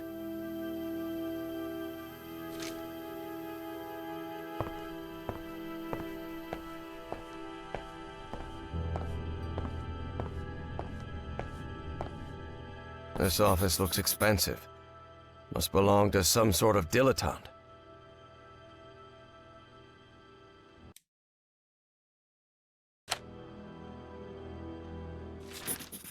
What nonsense are they talking about now?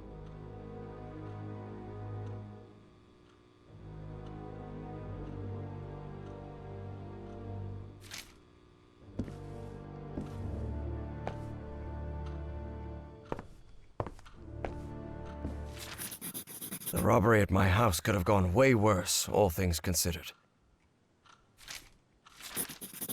You have to be some kind of narcissist to snap. October 29th.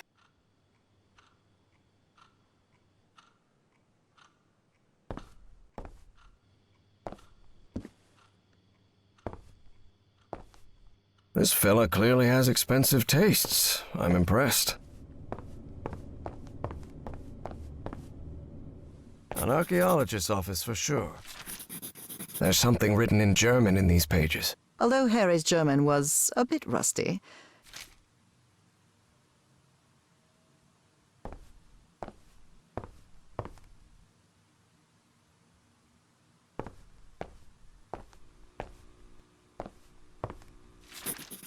the letter laid bare the bad blood between some of the cult members.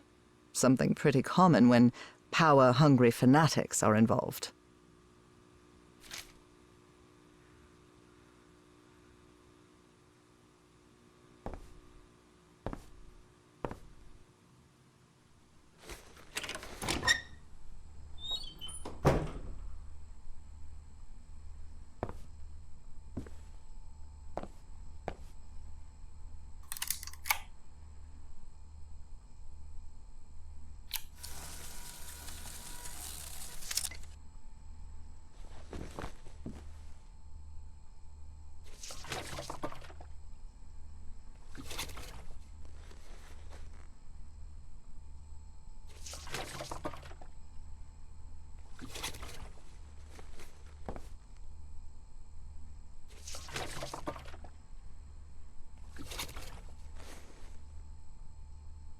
Drat, I messed it up.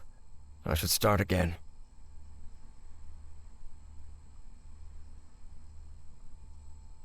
Trays with various chemical substances. They even have the molecular structures written on the bottles.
I messed it up. I should start again.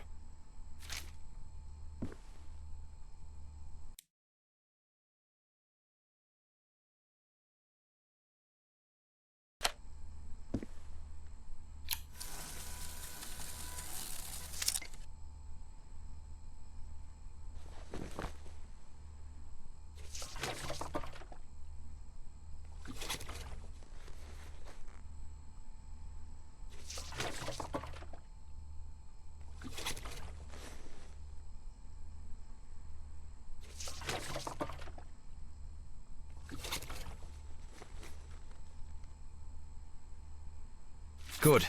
I've developed the photo. Good. I've developed the...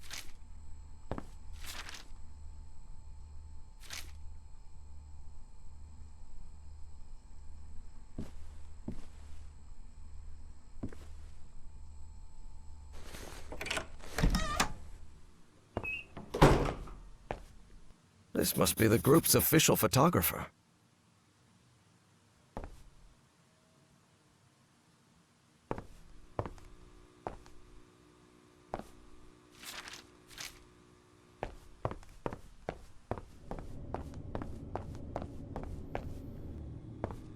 This looks like an astronomer. So these freaks have masks, code names, and hieroglyphs assigned to each of them.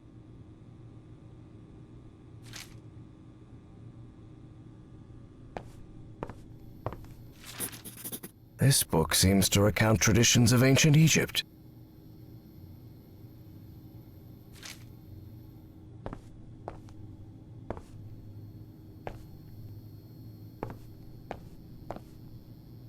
Different constellations. It would take a good eye to locate all of them in the night sky.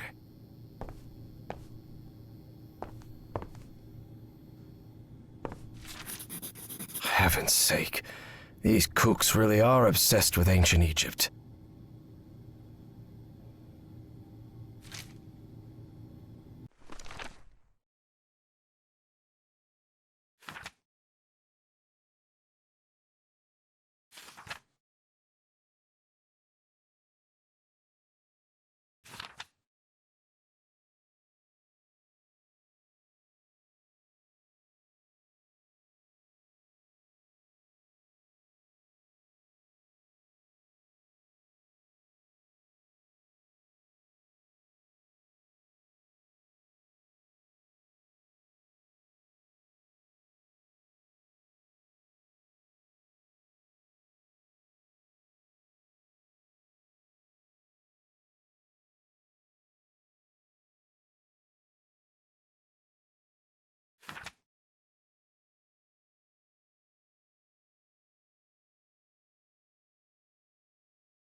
This elevator doesn't seem to have a call button. I don't know what to do with it.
That is Sobek, god of fertility and life and Thoth, god of intelligence and magic, a statue of Horus, Egyptian Bastet, goddess of protection and love, Anubis, Egyptian god of the underworld.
That elevator.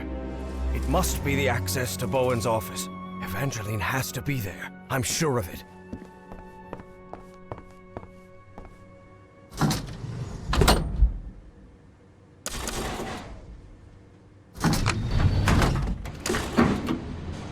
As he rode the elevator up, Harry regretted not bringing a weapon.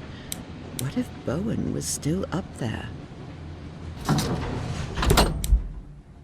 All right. Let's see what you're hiding here, you scoundrel. Well, looks like they give this medal to just about anyone.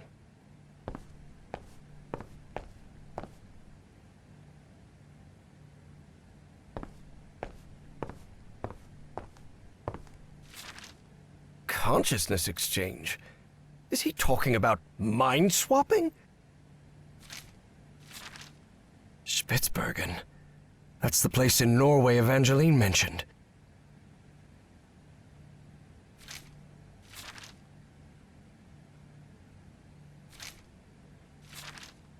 Apparently, that John Teague was fornaxed. So the cult was on the expedition along with Peasley. How long have they been behind all this?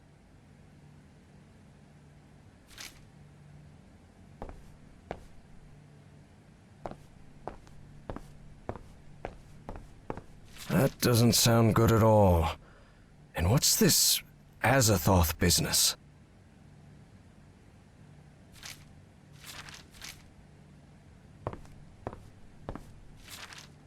Say, isn't that Senator McCarthy?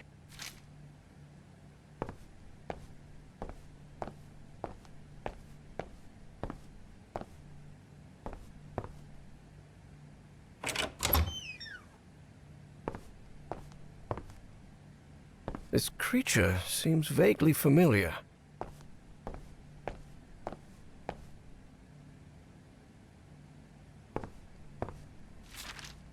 Dr. West?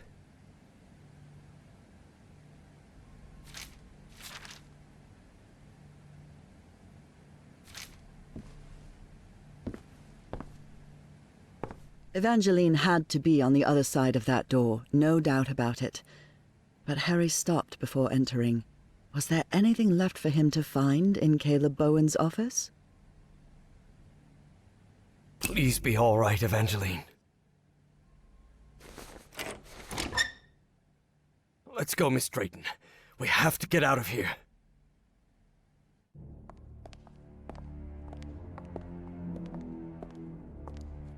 Look, it's the engineer. I've seen one of those creatures before. In my dreams. In the Stone City, in the jungle. He spoke to me in my dreams, Professor. I have Forget about it, Miss Drayton. We have to call the police and... Calling the police won't do any good, Professor. We have to go to Spitzbergen. I need to talk with him, with the great engineer. Miss Drayton, don't you realize this doesn't make any sense? We can't chase Bowen and his... No, you don't understand. Bowen isn't in Spitzbergen. He's on his way to the city, on his way to Nakotis. Harry couldn't believe what he had just heard. Evangeline had mentioned a place he had known in dreams, long ago. So long ago, he had nearly forgotten it. I had a strange dream today. I was inside a vast library and gazed at vistas of another world. All these questions came crashing down on Harry.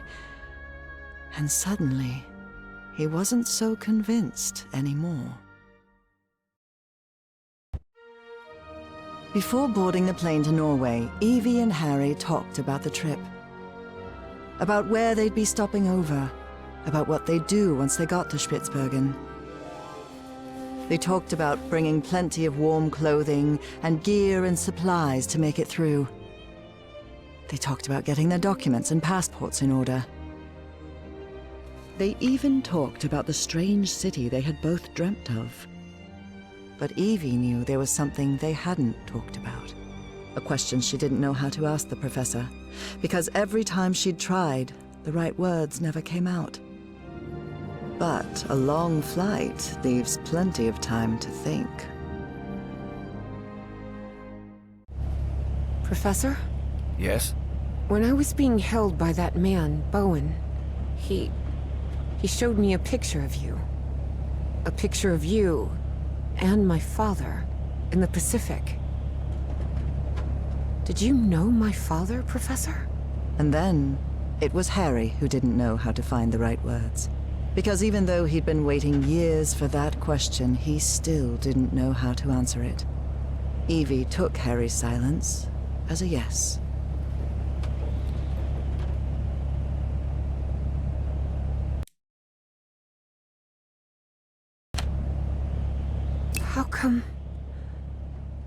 How come you never told me you knew my father? You never asked. What do you mean, I never asked? What kind of an answer is that? Evie was furious. That petty, childish excuse didn't suit the professor at all. Look, I wanted to. You wanted what? Just talk, for God's sake. All right. I'll explain everything. Good. We've got plenty of time to spare before we land. My wife, Nora, was diagnosed with an incurable disease. The same hereditary illness of unknown origin that had struck her mother before her. The doctors had no answer. So I decided to find it myself. I never imagined the answer would take me so far away. To a remote island in the Pacific. Back then, I didn't have the financial independence I have now. So I had to raise money and put a team together. Do you remember the night before your father left for work in San Francisco? You were probably 5 or 6 years old? Oh God. Yes, I remember. I remember a beautiful, dark-haired woman, a nervous, scrawny guy, and a man who seemed really happy about something. I'll never forget those words. You're a whiz, mister. Would you be interested, by any chance, in an exciting job opportunity in the Pacific? That's right. Frank agreed to come with us to the island. It pained him to leave you and your mother back in Mississippi, but he needed the money and I was paying very well. But that island wasn't what we expected. There was something there that... Let's just say there are forces in this world that mankind ought not to meddle with, Miss Drayton. Things like the Black Ooze, and on that island, it was everywhere. I told you, it's the most dangerous substance I've ever come across. We found that out when one of the expedition members came into contact with it. It was him, driven mad, who attacked your father. Just a shallow cut with an ancient dagger, but enough to infect him with that black liquid. That is what took Frank's life. I did what I could to look after him, but that infection, it was beyond anything I could handle. His final words still haunt me. Harry, please look after my wife and my little girl. And that's what I've been trying to do all these years. Though evidently not as well as I might have done. Evie was speechless. She could not believe it. Take care of me? What are you talking about? I just met you a week ago. I've never had anyone except my mother.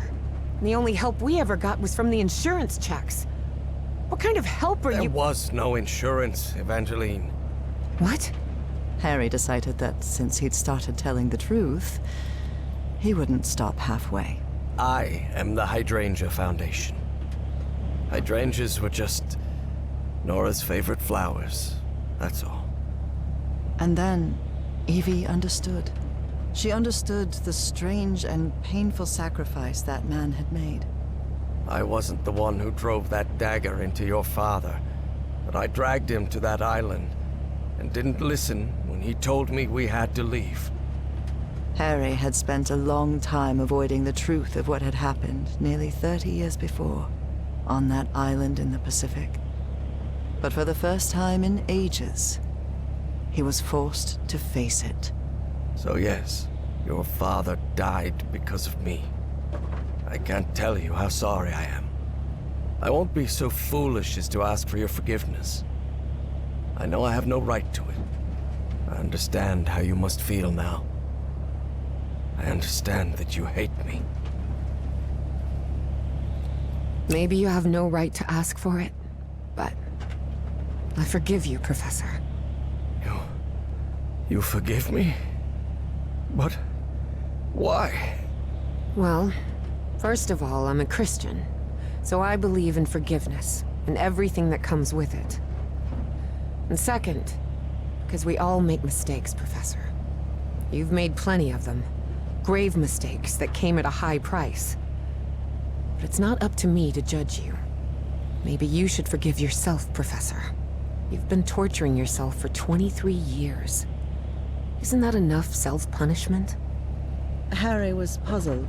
He hadn't expected this. In a strange way, Evie's forgiveness made him feel uncomfortable. Didn't he deserve punishment for what he'd done? Evie's decision had made him doubt. Perhaps it was time to move on. I don't know. Maybe you're right.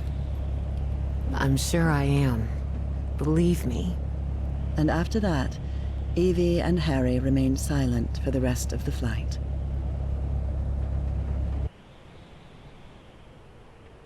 Despite having talked about it, Evangeline and Harry were not prepared for the freezing cold they would face on that remote Norwegian island. Although weather would be the least of their problems in that place.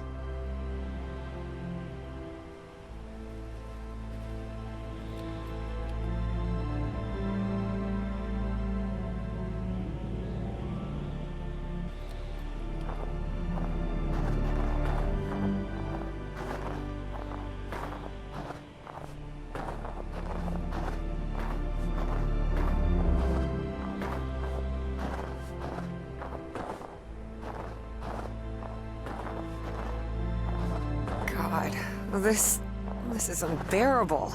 Professor, are you sure you're all right? You should have brought a couple more layers. Don't worry, Miss Drayton. I'll be fine. Harry hadn't always been like that. He used to like heat. But 3 months stranded on a Pacific island had changed his preferences. What we saw in Bowen's office? The Black Pharaoh, Azathoth, and all that? What do you think it means? Just the ramblings of a madman, I'm sure of it. I'm actually more worried about the other things. Spitsbergen, the statue, your memory loss, and your dreams about that creature. Too much of a coincidence, isn't it? This sign. It's written in Norwegian. I guess we're close.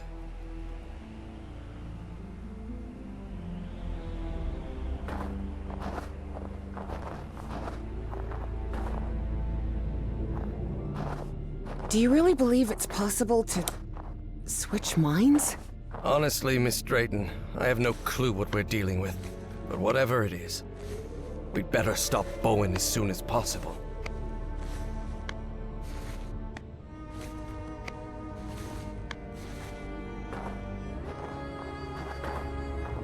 Here it is, the radio station.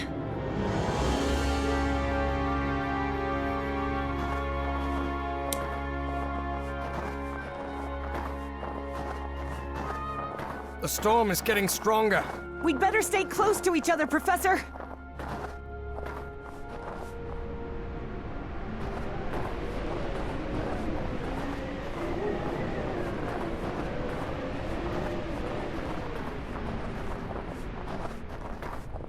The entry post is completely wrecked.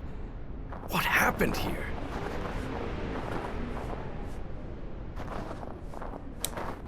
It's no use. This switch is completely wrecked.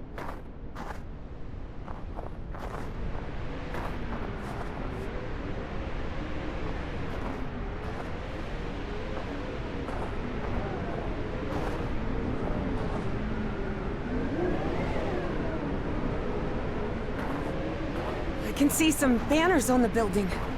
They look like... Oh. Nazis. I hate these guys.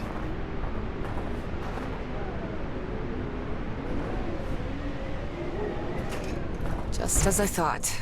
No power in here. Is there anything we can do without power? Interesting. Very interesting. But it won't help me bring the power back on. This machinery hasn't been used for years. It's junk.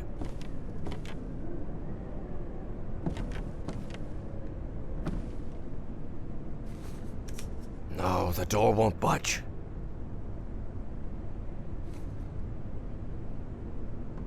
Not yet. I've got to get the generator running before I can get any work done.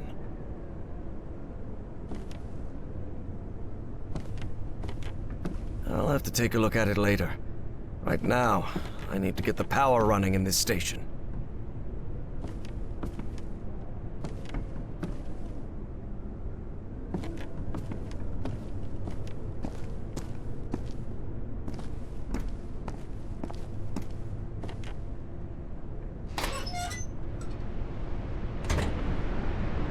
Evangeline, I see her.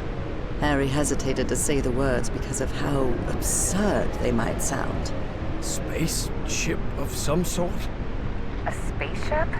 You mean like a flying saucer?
This might come in handy, but not right now. I need to get the power on in here first.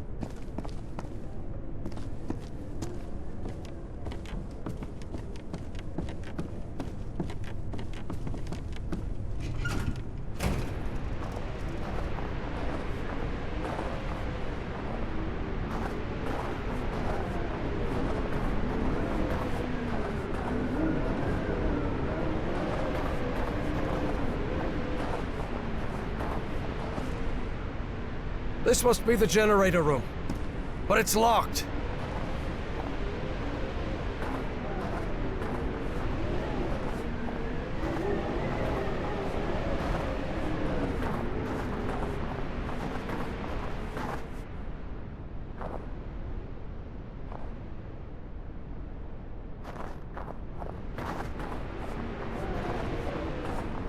There are way too many beds for a simple radio station. That would back up what Bowen said. That this place was just a cover-up.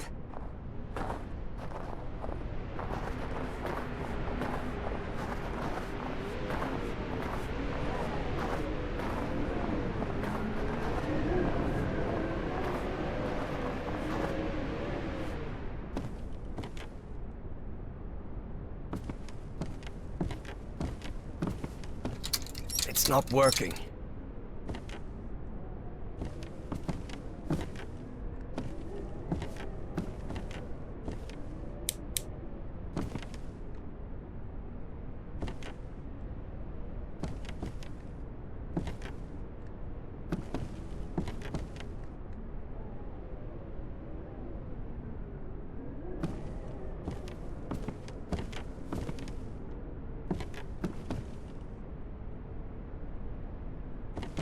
The mess hall. Or what's left of it.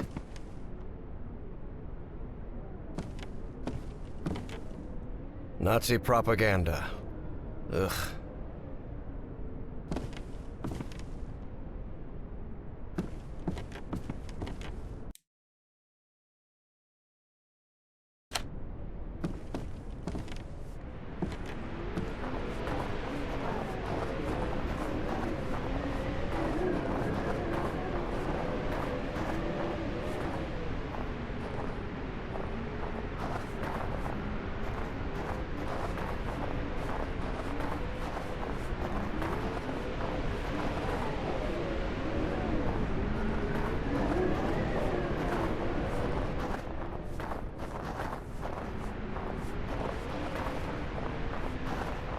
This looks like the station's garage. I wonder why it's not working.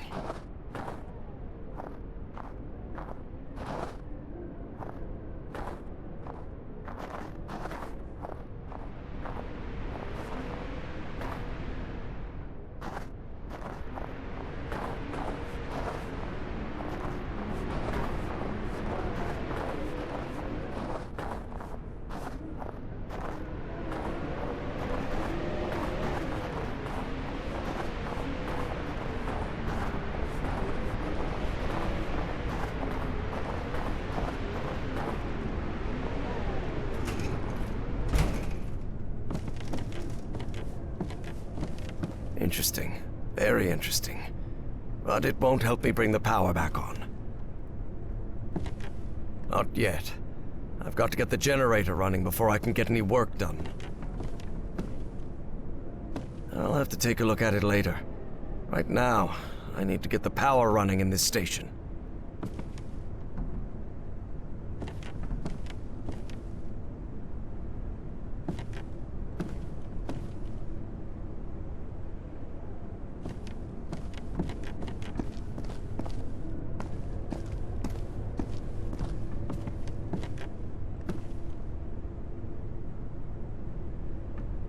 Interesting.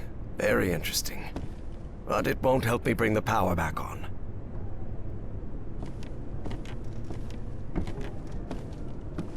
Not yet. I've got to get the generator running before I can get any work done. This might come in handy, but not right now. I need to get the power on in here first.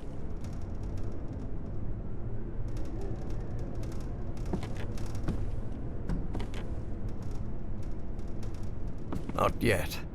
I've got to get the generator running before I can get any work done. Interesting. Very interesting. But it won't help me bring the power back on.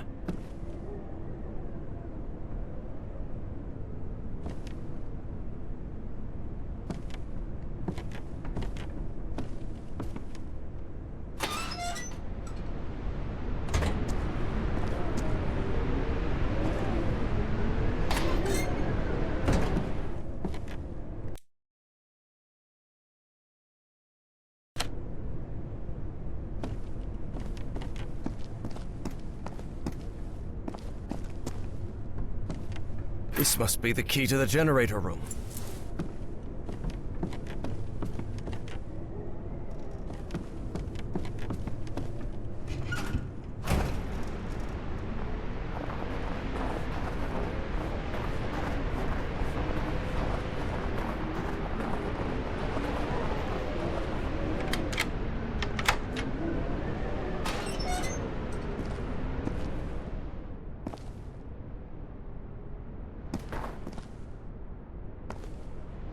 Look! Seems this generator was meant to power the whole facility. Try turning it on, Professor. Hey, what the...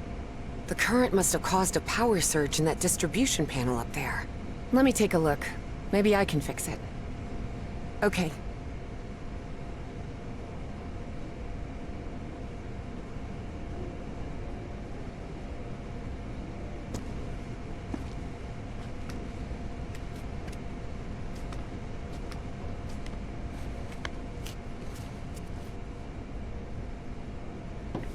Darn it.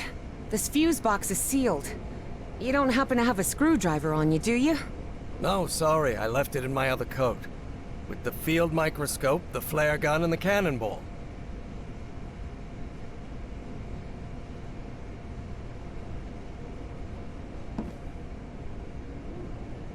Perfect. This'll do.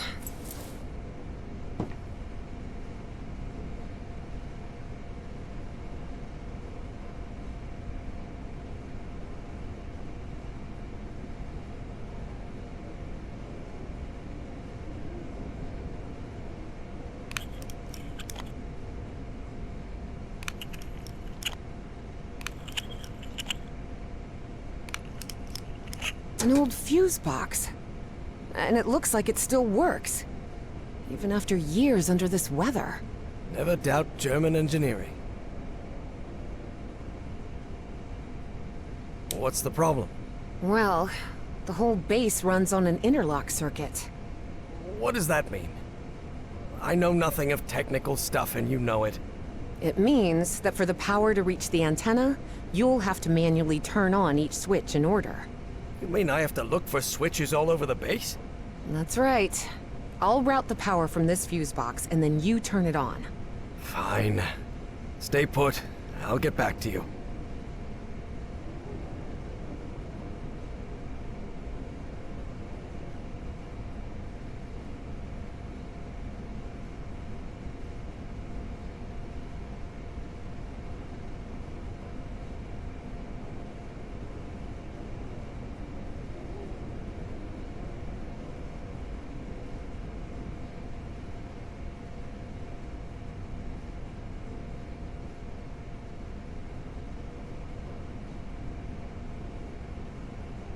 Up to you now, Professor.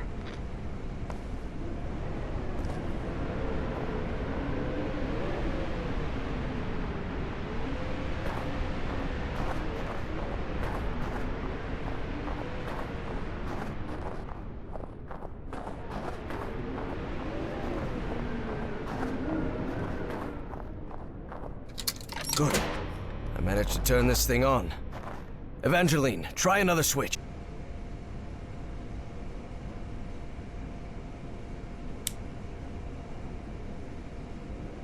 Your turn, Professor.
This storage room's a complete mess. Like everything. It's up to you now, Evangeline.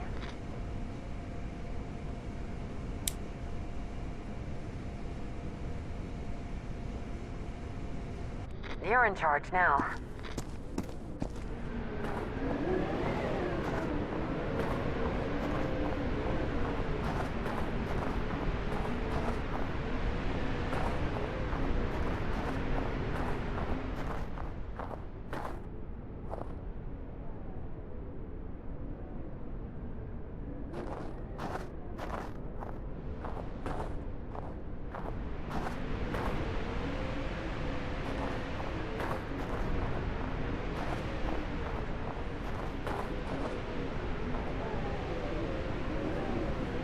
Please, by all means.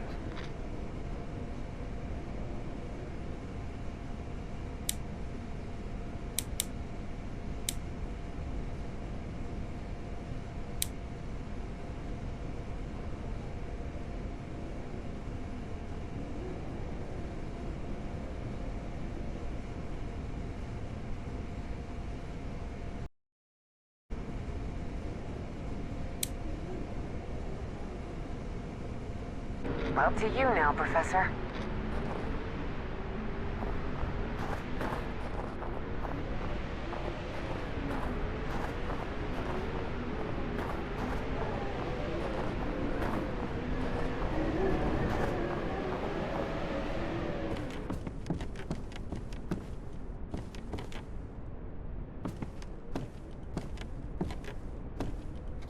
Good. I managed to turn this thing on. Your turn, Evangeline.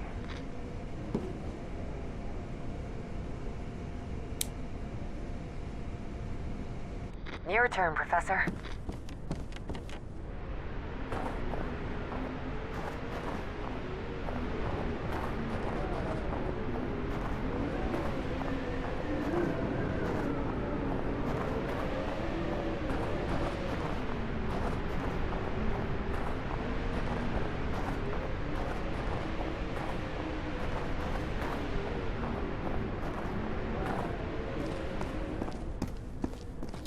Good. I managed to turn this thing on. It's up to you now, Evangeline. Up to you now, Professor.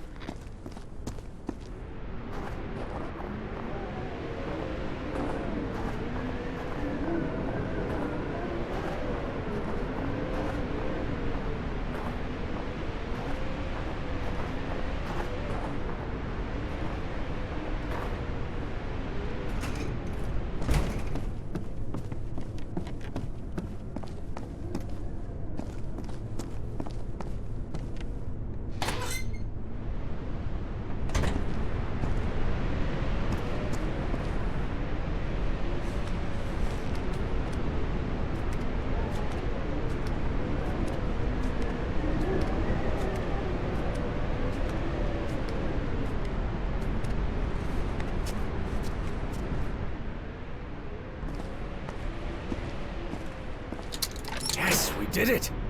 We're good. Power's on. I'm heading back to the antenna, Professor. Okay, Evangeline.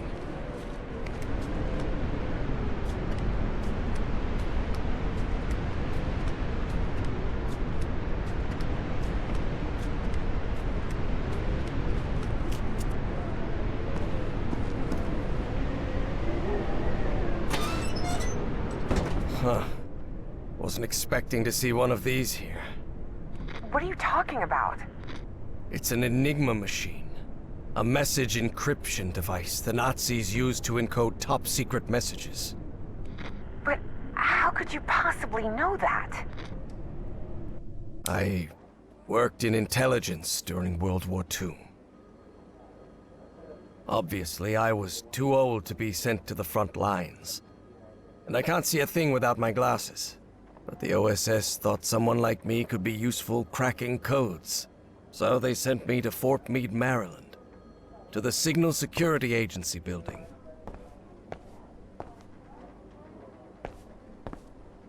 Hendricks requested a transfer to Europe last week. He's a man of action, no doubt about it. Russell's desk is always a mess. He's probably on a cigarette break. I guess this lifts other people's spirits. Not mine.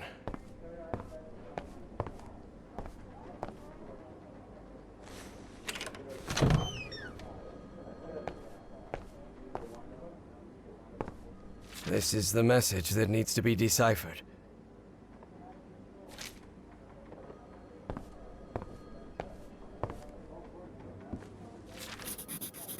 The set of components that makes Enigma's encryption possible.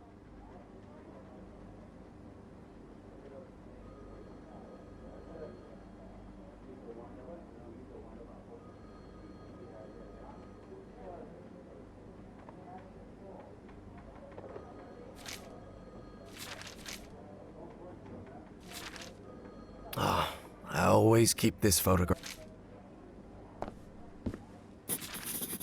Enigma decoding instructions.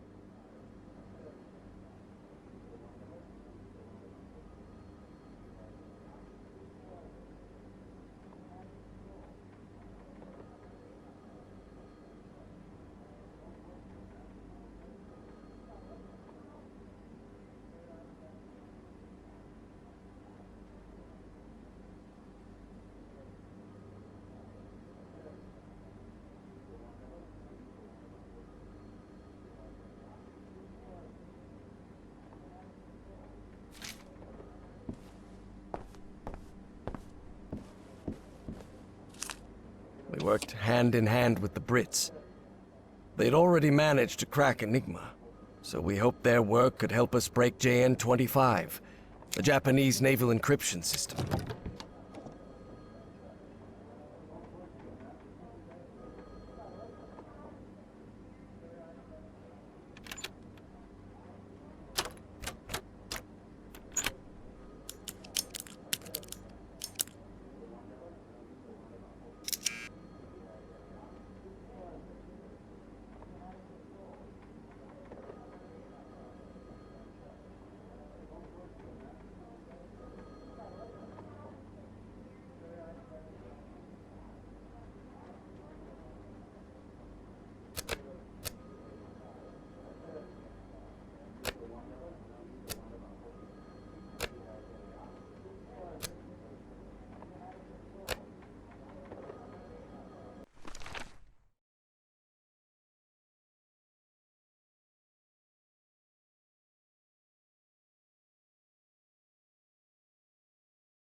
Excellent.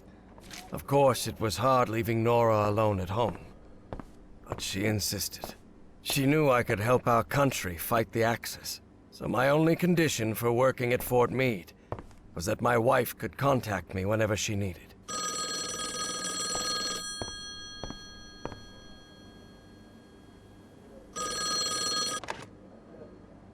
Yes? Hello, my dear old pal. Nora, it's so good to hear your voice. How are things going over there, my love? Well, you know they won't let me tell you anything about what I do here, but we're making progress. Mostly thanks to the British. Blimey, who'd have thought the bloomin' Brits saving our hides? Yes, they are, Nora. How are you feeling today? Have you had any fever this morning, or...? I'm fine, Harry. I'm more worried about you, actually. How are they treating you in Maryland? Are you eating well? Yes, I can't complain, but I feel like I'm wasting our time. I should be making the most of every day there with you instead of... Listen to me, Harry. We both know there will come a day when I won't be by your side anymore. But it doesn't make sense to live waiting for that moment. Besides, you're not going to live forever either, old pal. One day you'll kick the bucket too. You know that? Oh, that's what I call a cold comfort. Why? What do you think happens when we die? There has to be something more. Oh? You mean like heaven? Don't get me wrong, I'm not expecting St. Peter to open the pearly gates for me, or walking on clouds or any of that, but maybe what we call heaven is just a good moment that repeats over and over again. Like, I don't know, the early days of our newlywed life in Englewood. We were so young back then, and we didn't know about your illness yet. I don't know if this is just a belief or mere hope, but... Then, I promise you that when the time comes, I'll be waiting for you in our house in Englewood. Let's talk about something else, all right, Nora? Because if we keep this up, I'm going to burst into tears and lose whatever little respect the army boys at Fort Meade have for me. All right, darling, I'll let you get back to it. Crack those codes, Commander Everhart. All of America is counting on you. I'll try my best. I love you, Nora. And I love you, Harry. I'll talk to you soon.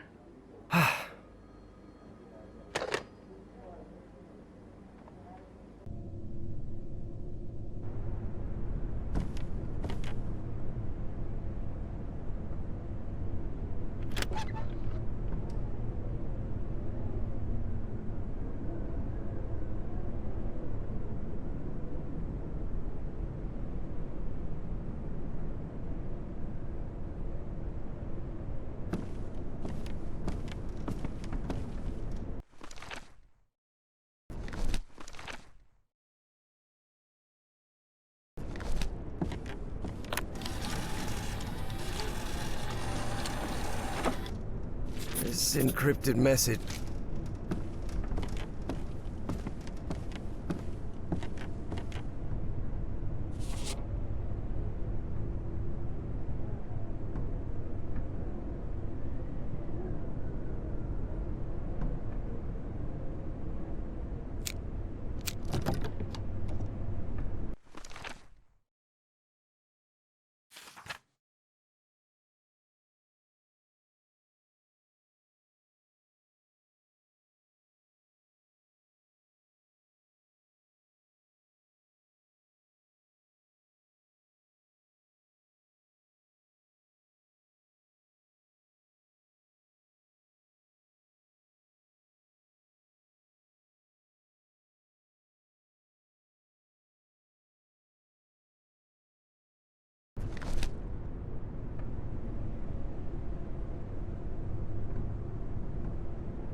There's some sort of cable here.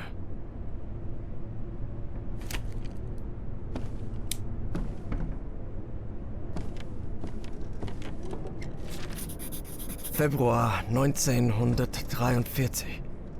That's February 43, right?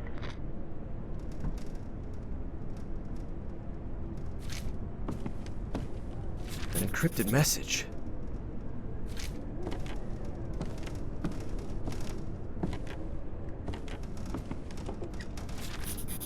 Januar 1943.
The Nazis probably abandoned the base. That's why this message was never received.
Code. I wonder. Could that be the code to access the reinforced door, Professor?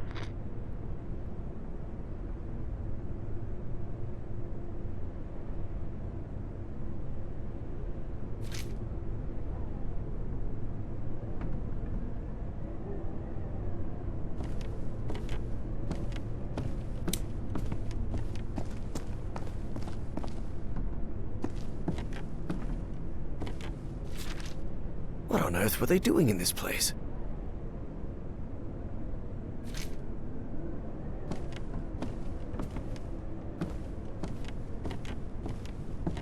All of these rusty gadgets are useless. ZNPC. Sounds like a secret Nazi.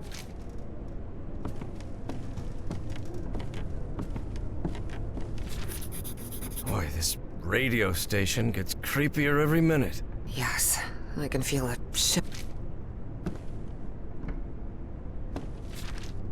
Operation Weserübung. The Nazi occupation of Northern Europe.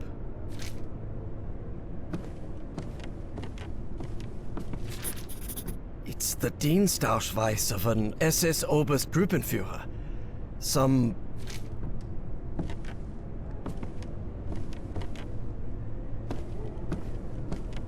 a reinforced door. You still think this is just a radio station? Alright, I've gotta admit, this is weird as hell.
At last, we did it, Evangeline.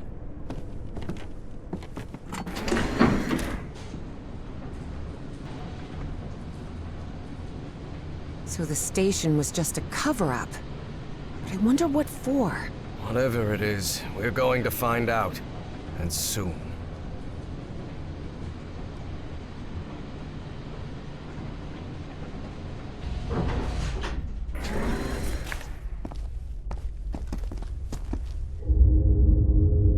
Harry tried to keep his composure when he saw the oily shadow. He didn't want to alarm Evie.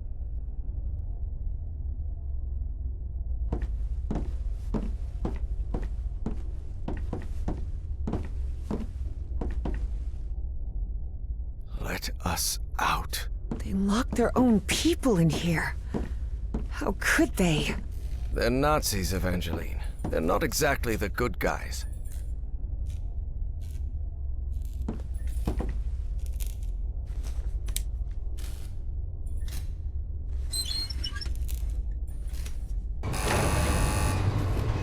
Think we'll find that great engineer of yours down here?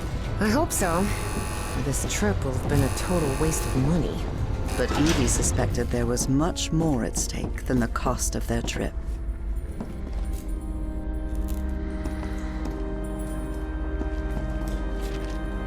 A liquid that reacts to sound, like in the Rappahannock River caves.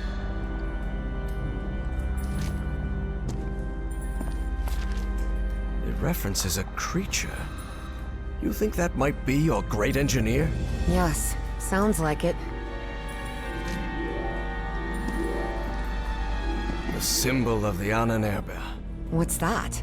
It was the SS division that studied paranormal phenomena. Nazi occultists. Harry held his breath. The black shadows were back again. But then... What the hell is that thing? You can see that too? That sort of cloud of black smoke? Of course. It looks alive. Offices, control room, Chronos lab. That must be it. We have to go through to the other side.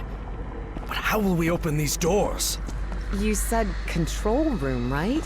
I bet we can operate the doors from there. That makes sense.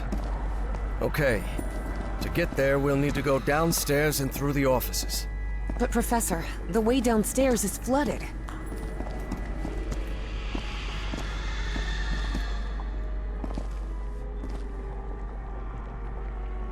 Well, it seems there's no other choice.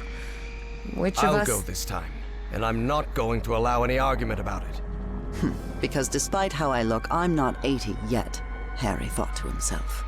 Do you want to go down then? Go ahead. Lower me down. All right.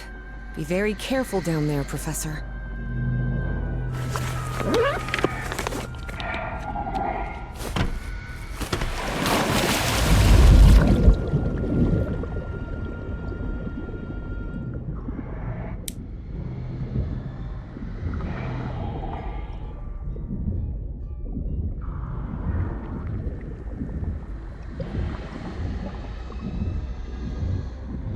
Everything all right down there, Professor?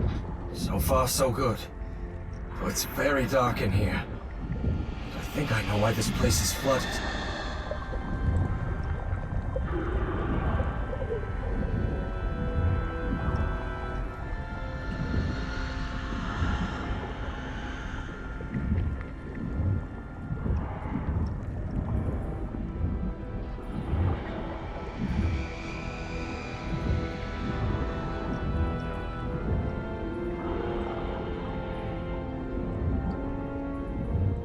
They must have tried to break into that flying saucer and then release the black ooze. Do you see any black ooze around?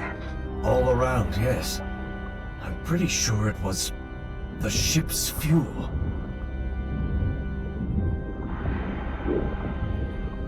I've still got 10 minutes of air in this suit.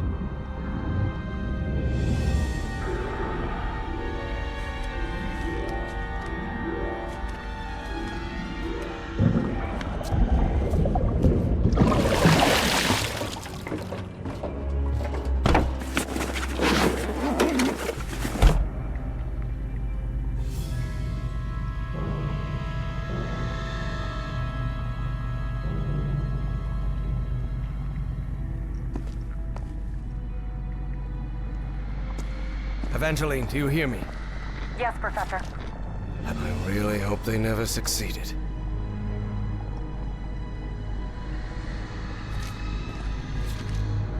He must be talking about that flying saucer we saw out there.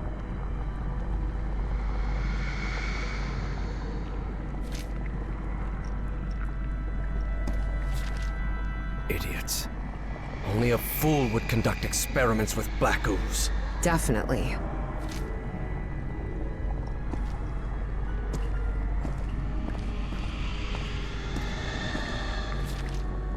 So that thing is not only alive, but it's also aggressive.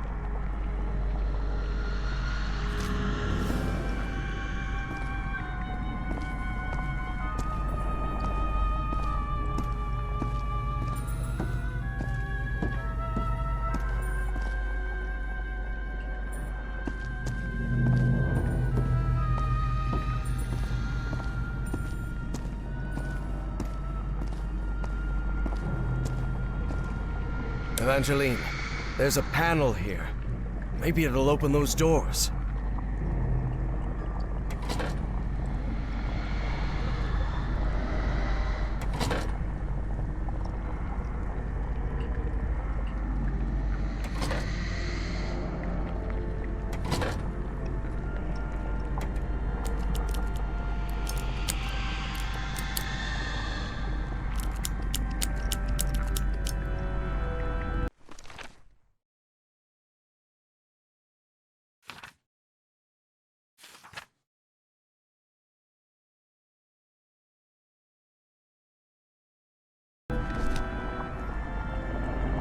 Please, by all means.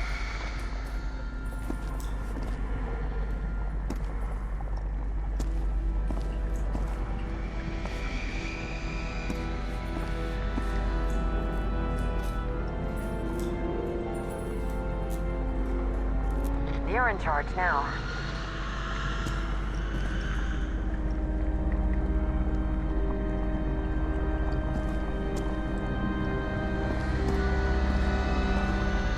Looks like the organizational chart for Project Kronos. And that's Felix Stahl. That guy's a member of the Starry Wisdom Society. So that was the reason Bowen had pulled every string to get that man to America.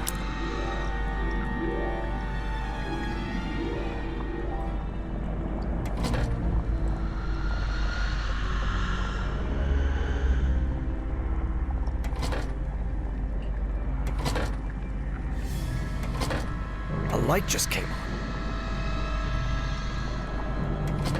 No. Evangeline is on the other side of that door. That black smoke creature could get her.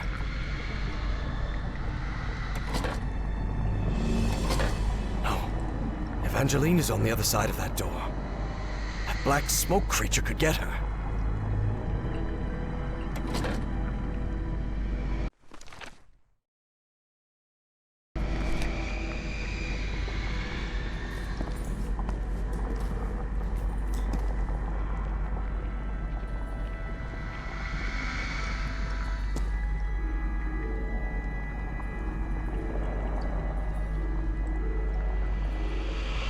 Up to you now, Professor.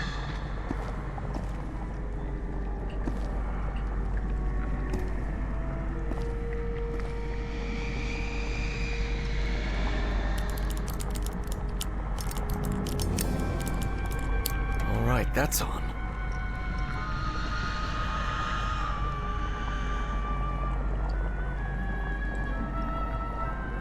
Please, by all means.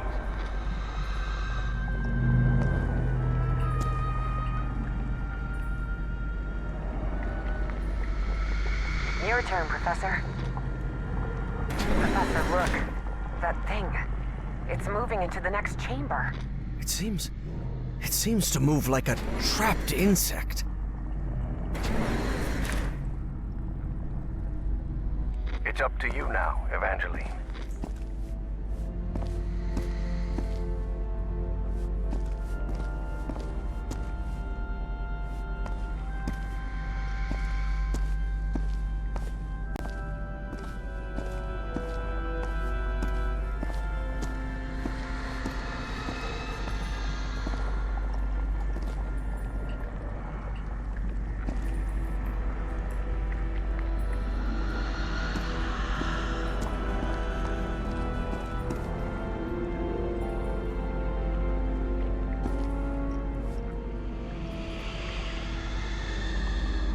Up to you now, Professor.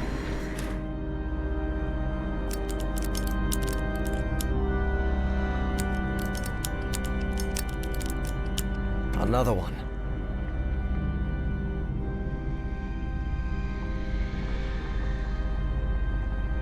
No. Evangeline is on the other side of that door. That black smoke creature could get her.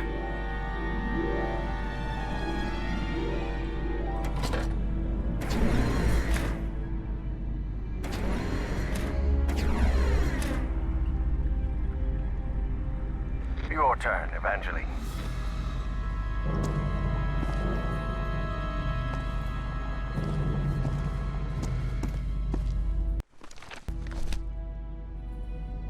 You're in charge now.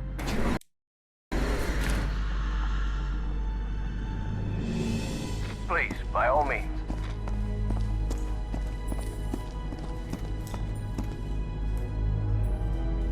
Up to you now, Professor.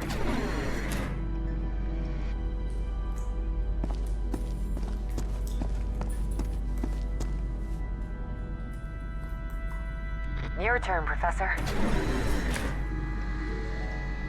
It's up to you now, Evangeline. Up to you now, Professor.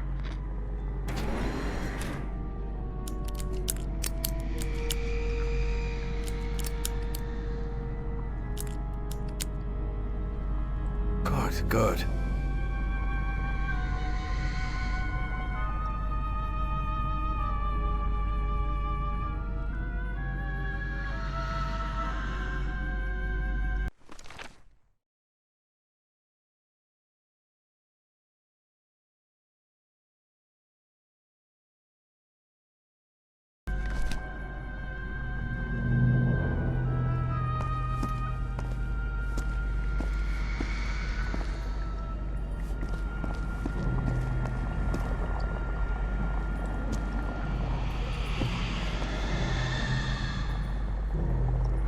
You're in charge now.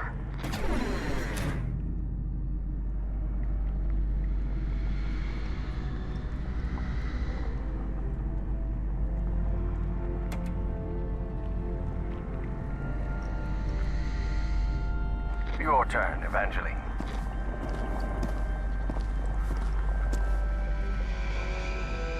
Up to you now, Professor.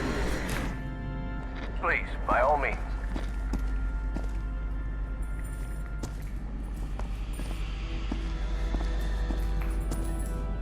I should go get Harry before continuing forward.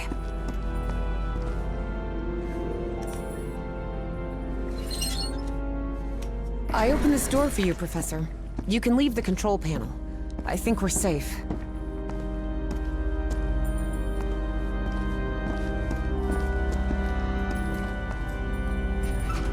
What on earth was that thing? I don't know. But whatever it was, I don't want it close to us. Let's get out of here, quick. What is this place? It looks like the heart of Project Kronos.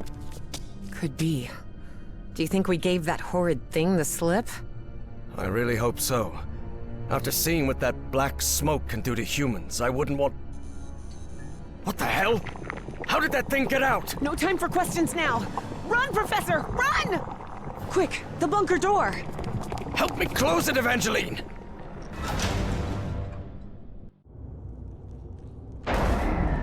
Damn it. That was close. Guys, I hope this chamber is shut tight. If not, we better find another exit. Otherwise, we're trapped in here. Lord Almighty. Evie recognized the gigantic creature at once. It was the same one she had seen in her visions. So the Nazis called the black smoke things polyps.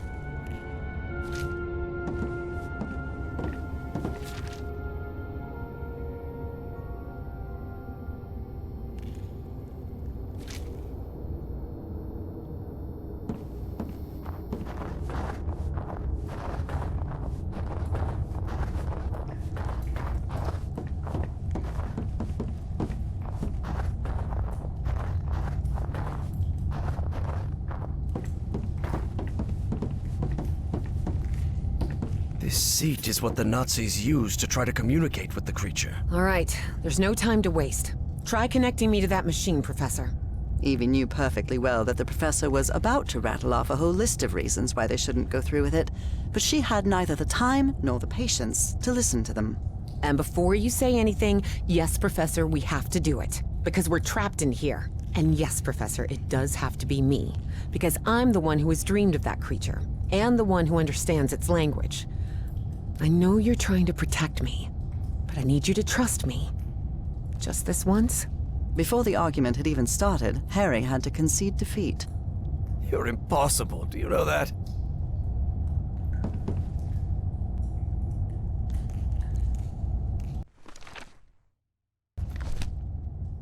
That seems to power the machine connected to the chair. You can sit down, Evangeline. This apparatus identifies matching brainwave patterns between Evangeline and that creature.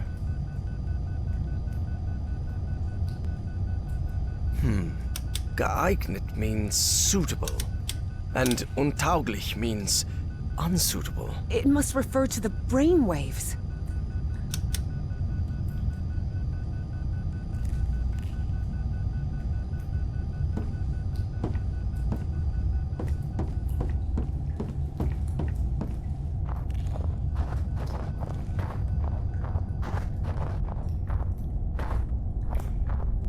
This looks like the entrance to that... Harry finally resigned himself to their situation, bizarre as it was. flying saucer. But it's sealed shut. Looks like this message never got sent.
Another brainwave match. Good.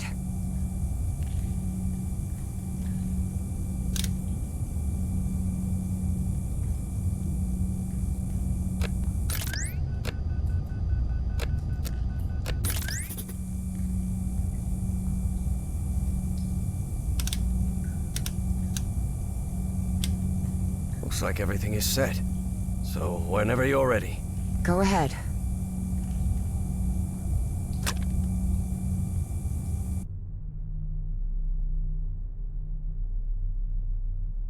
Evie found herself, in the literal blink of an eye, in a completely different place.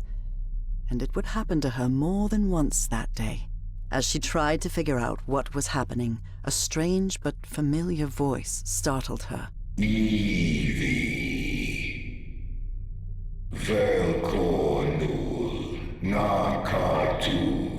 Vekra. I have been waiting for you for millions of years, it said. Are you? I am the great engineer of Nakotis. After so much trouble, Evie was finally before the great engineer.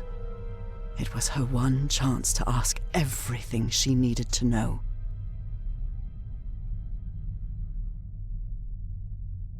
I need answers. What do you want from me? What do you want me to do?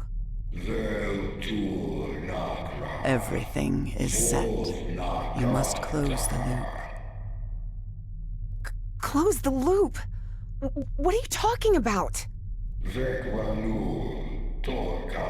Take my ship. Travel to Nakotis, the Nakotis of your time. Stop, Bowen.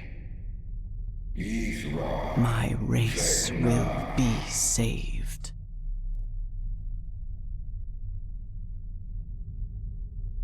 I can understand your language. How is that possible? Your mind in my body. My mind in your body. When did that happen? When you were in Nakotis. The Nakotis of my time.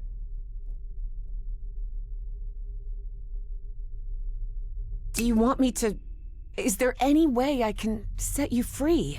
You will do it when you close the loop. Or maybe you did it when you closed the loop. The complex Yithian language made no distinction between verb tenses. Therefore, that sentence could be understood as an instruction given in the past, present, and future alike.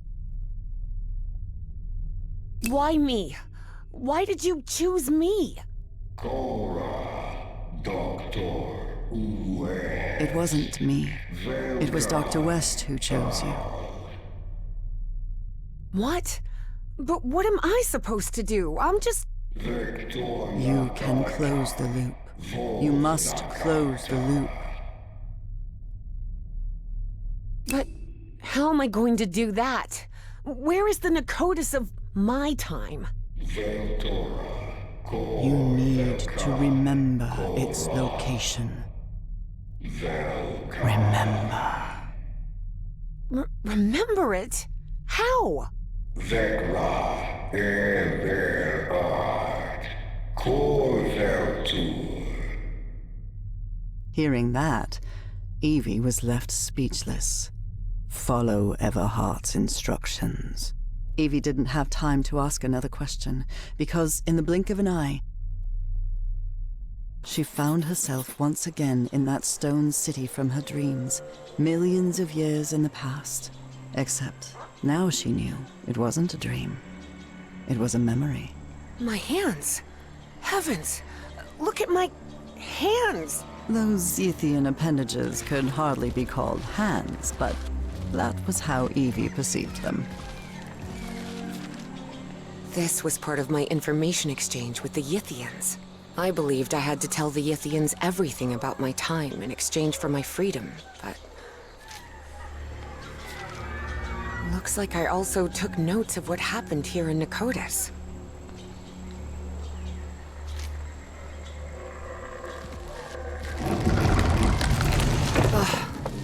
can't believe I couldn't remember this amazing view of the towers of Nicotis.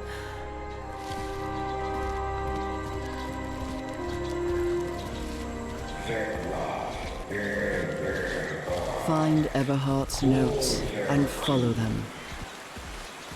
But where are Everhart's notes? Where can I find them?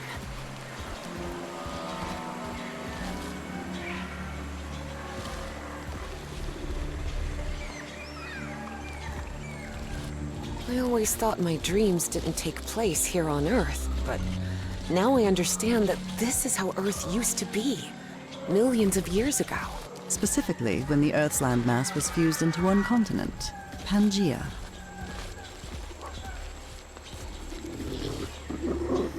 Look at how tiny that Dimetrodon looks now.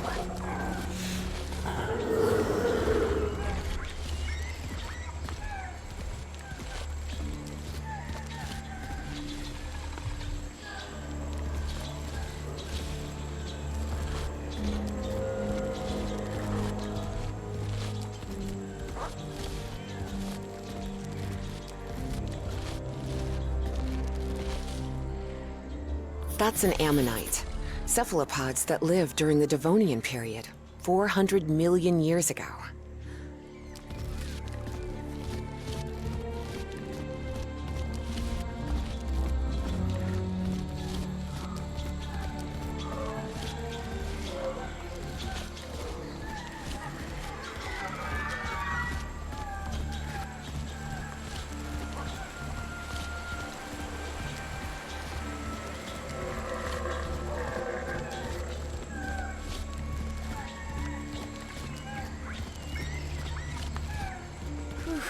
These ceilings sure are high.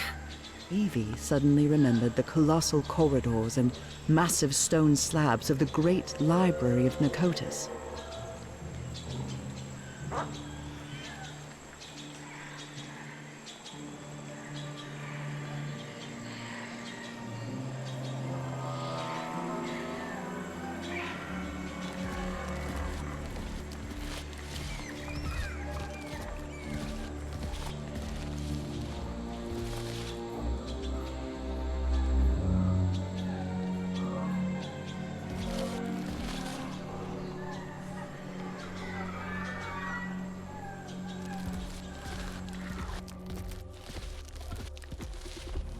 What is this thing?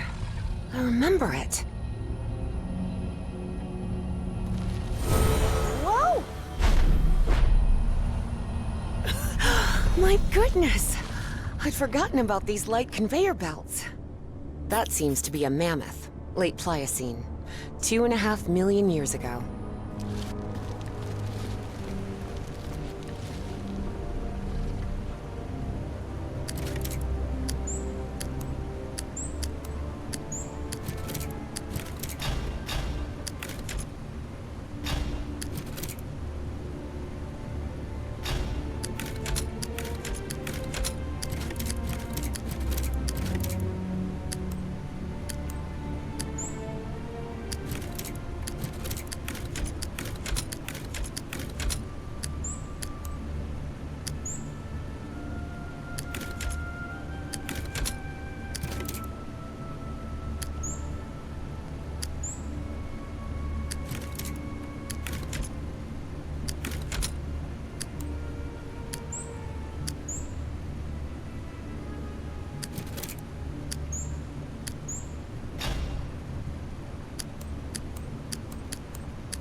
The same constellation I saw in my dreams.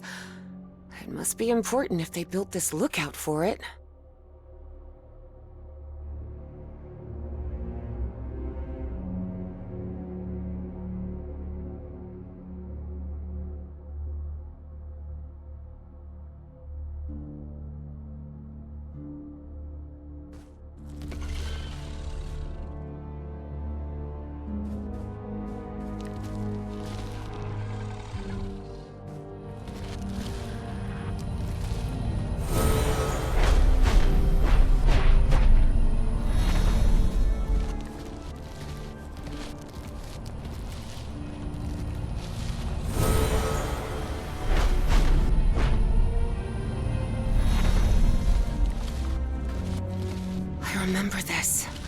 go into the Great Library every day.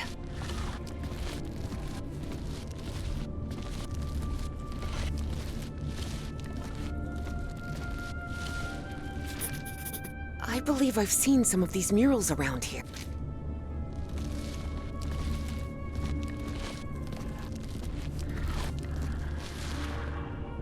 This mural doesn't look like decoration, but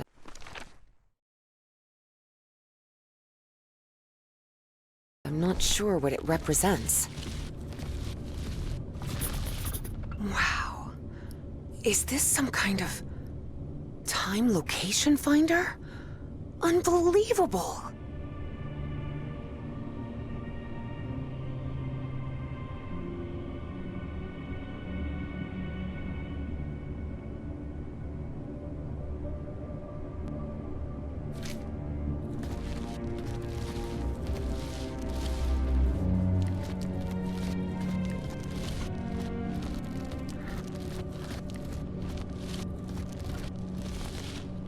This is the professor's handwriting. He really was in Nakotas. Another note from the professor.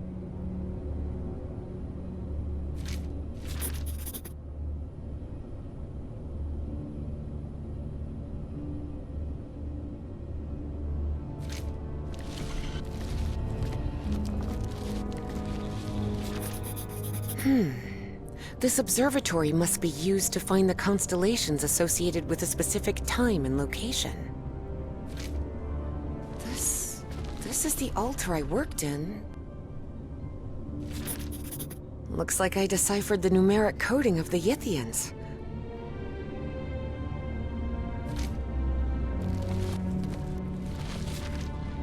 I don't understand this language.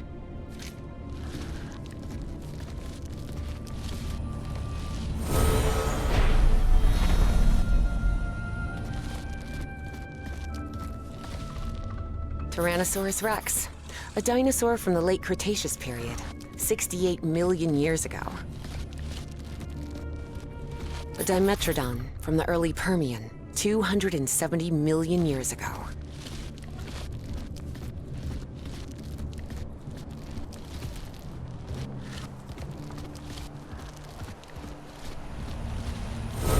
Wow, everything is so beautiful here.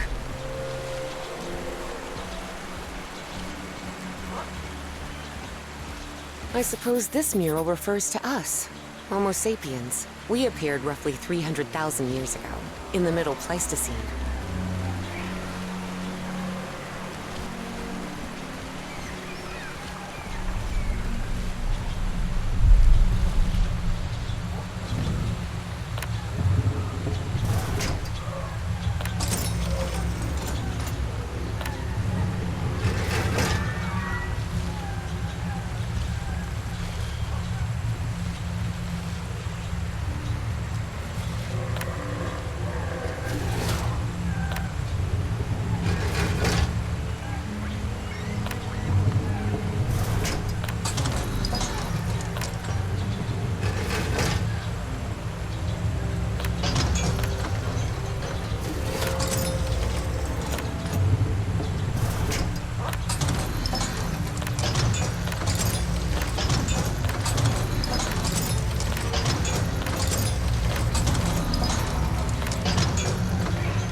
Yes! This is the constellation I've been looking for.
Eight, 9, 3, 4, 5.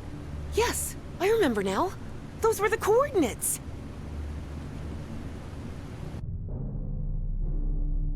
Great engineer. I know where to find the Nakotis of my time, but all I have are Yithian coordinates. And there's no way out of here. There's one of those black smoke polyps on the other side of the chamber door. Take my vessel. What? The vessel? You mean the spaceship? Evie's heart skipped a beat. Piloting a flying saucer was something straight out of a science fiction novel. But the vessel door won't open. How am I supposed to... Your mind is now fully synchronized with the Yithians. Travel to Nakotis. Stop, Bowen. Close the loop. But what about you? I can't just leave you trapped here. It is irrelevant. Close the loop. And with those final words, as Evangeline blinked, she found herself standing before Harry, back inside the Spitzbergen bunker again. Evangeline? Can you hear me? Are you all right? Yes. Yes, Professor. I'm here. I'm just a little bit dizzy. Well, did you manage to talk with that thing? What did you find out? We have to use the spaceship to get out of here. What? How? Did that creature give you a crash course in flying saucers or something? No, it's not that. But you have to trust me again, Professor. Harry realized there wasn't much of a choice. It was that, or remain trapped in that chamber forever.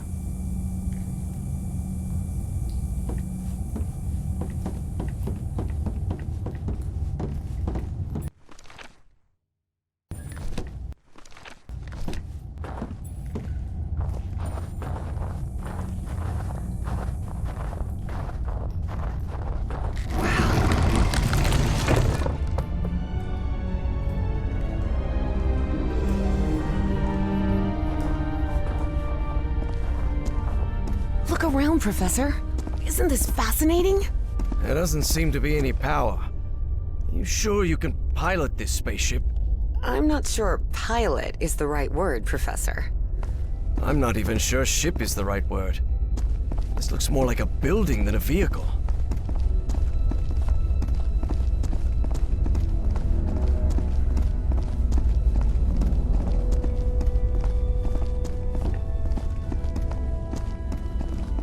There surely has to be a starter somewhere, right? Evie recognized a platform very similar to the one in the refinery beneath the Virginia caves, and understood what she had to do. Look, Professor, it's working. The spaceship is powered up now.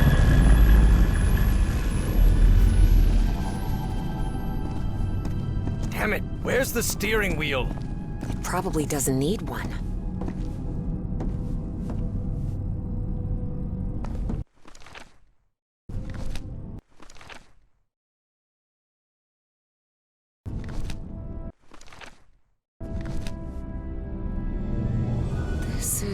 It looks like an autopilot, but it doesn't just maintain altitude and course. It moves toward specific coordinates, which they express with numbers.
I've got it.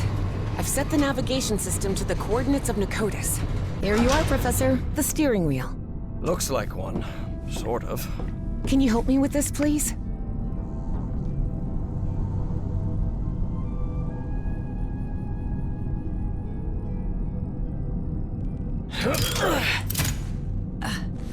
Buckle up, Professor. Hey, whoa! Whoa! Professor, better find something to hang on to. Hey, it's moving! Look, it's breaking the ice! So where are we headed? To Nakotis, or what's left of it.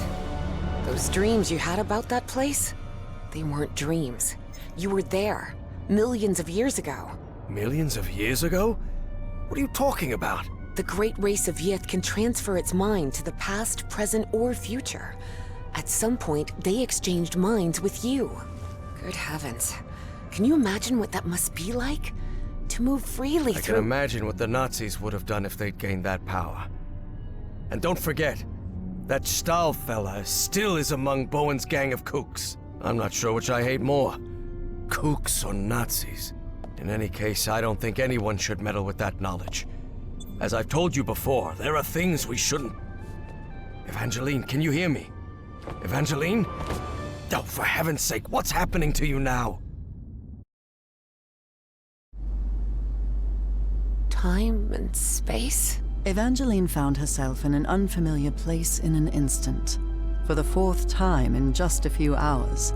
Oh, come on. Now what? What's going on? The difference was that this place didn't look like a narcotic construction at all. Nor was she inside the body of an alien creature. It just looked like the future. Why am I connected to this machine? And is this... This isn't my body. Where am I? Evie jolted in shock. If she was in this body, then who was with Harry on the spaceship to Nakotis?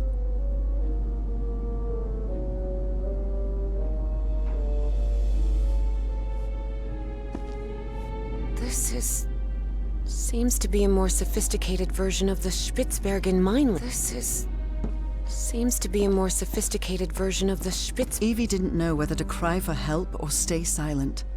But what she saw when she opened the door left no room for doubt. Oh no.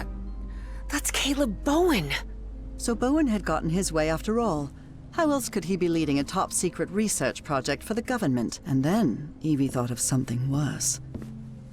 What if Dr. West was none other than Caleb Bowen himself?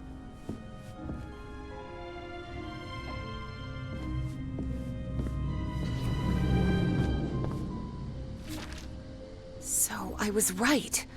This machine is a kind of mind swapper.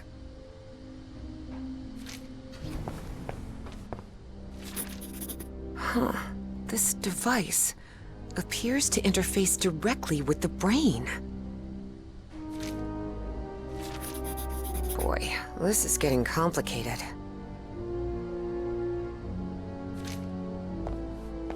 "2006? Am I in the future? But how did I get here?" Despite her confusion, for a science fiction enthusiast like Evie, the sight was fascinating. She had already been to the Mesozoic, and now she was in the 21st century, and all within a couple of hours.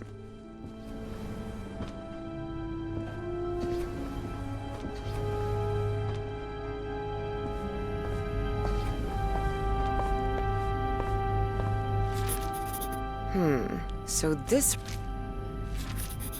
Good.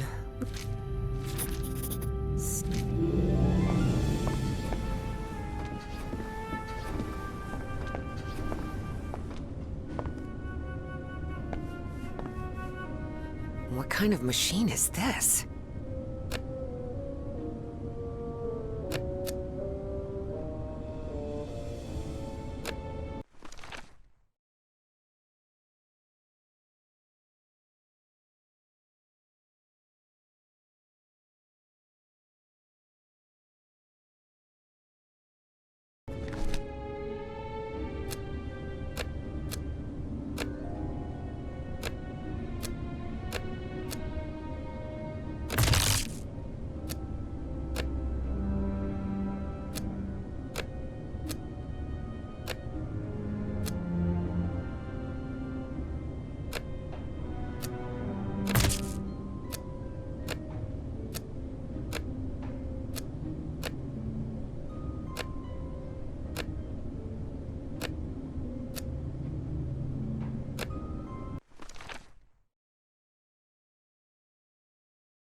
Okay, let's try again.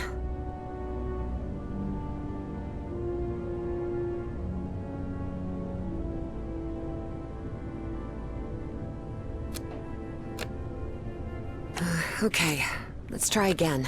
Darn it, this isn't right.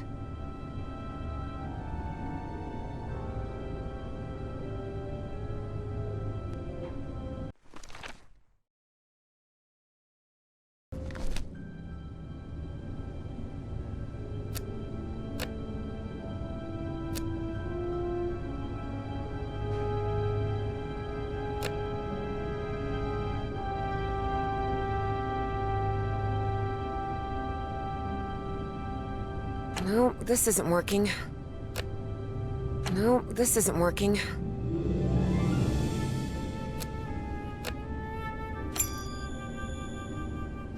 Yes, yes, yes! I did it! That mind-swapping device seems to be powered on again.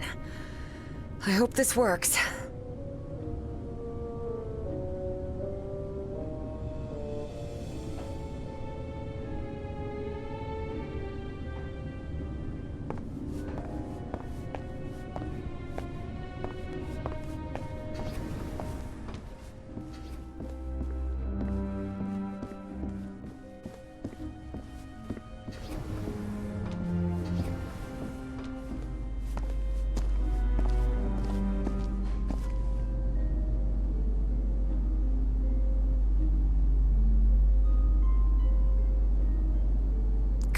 This works. I need it to work. It's got to... Professor Everhart, listen carefully to what I have to tell you, please. Evangeline, are you... I am not Evangeline. I am Dr. West. Please, listen to me. You won't like what I'm about to say, but I need you to listen carefully and do exactly as I tell you. A greater plan is unfolding, and you must fulfill it to guarantee the survival of not only the human race, but of the space-time continuum itself.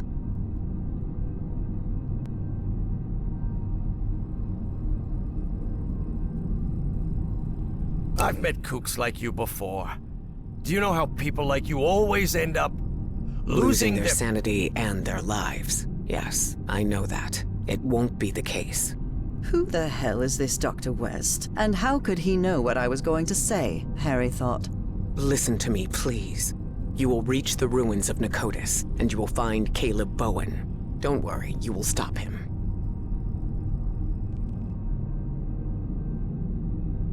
That is certainly a relief.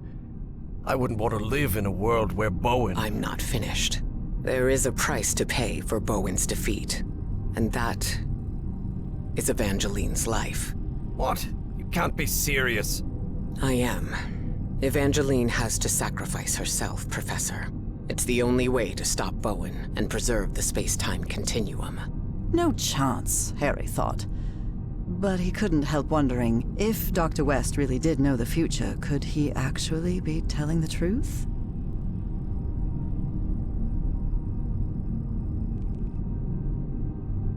Forget it. I won't let that girl die. Then you'll be condemning us all to oblivion, causing Bowen's triumph and the collapse of the space-time continuum. There's no more time. But remember what I said. Evangeline must sacrifice herself.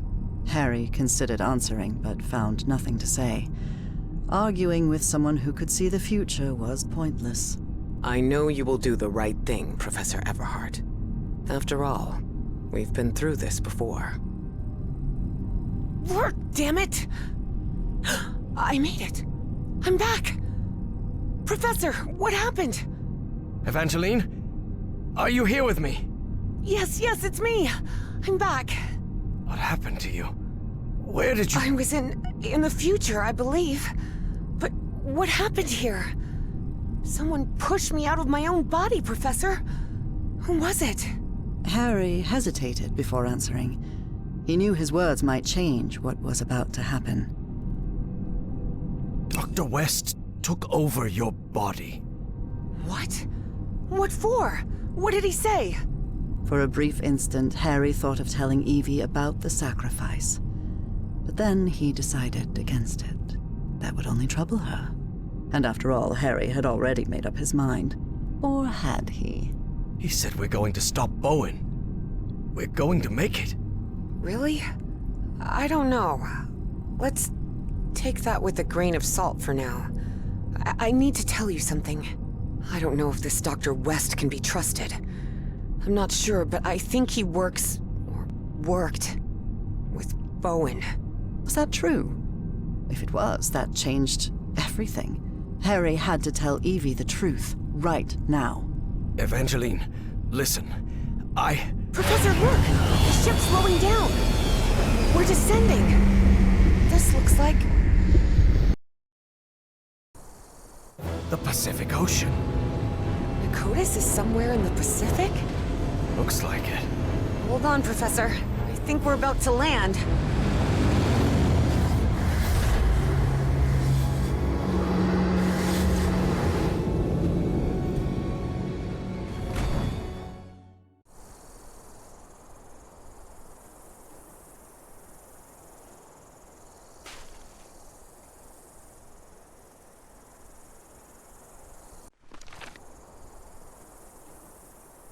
Who would have thought this whole structure was actually a flying saucer, huh, Professor? Who would have thought this whole structure was actually a flying saucer, huh? Red sand. This must be the Great Sandy Desert. So we're in Australia. We crossed half the world in, what, half an hour at most? For all his fascination with Yithian tech, Harry didn't answer. He was still debating whether to tell Evie what he'd discussed with Dr. West.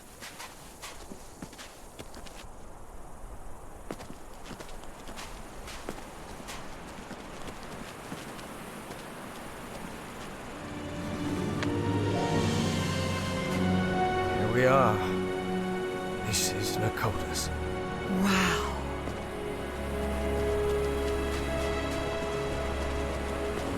Look, Professor. A camp.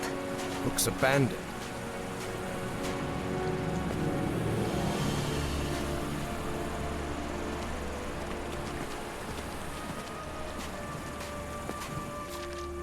What a fool.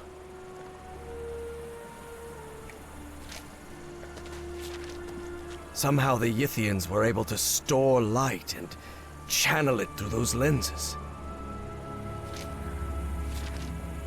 Apparently, Bowen's goons spent a good long while trying to force this massive stone door open. Well, thank you, Sherlock.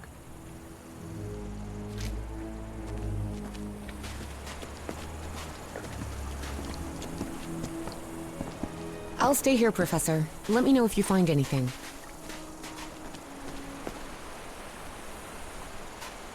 There are some carved symbols.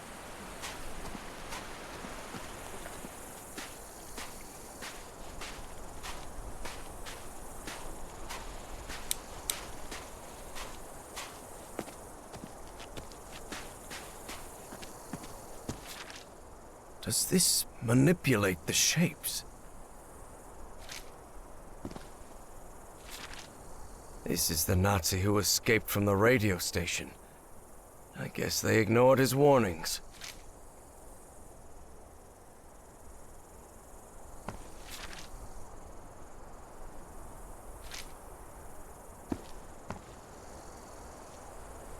Well, well, look at that. Ever since he got some black ooze on him back at Harry's house, Eugene Kingsley's health had collapsed, and he died not long after reaching Australia.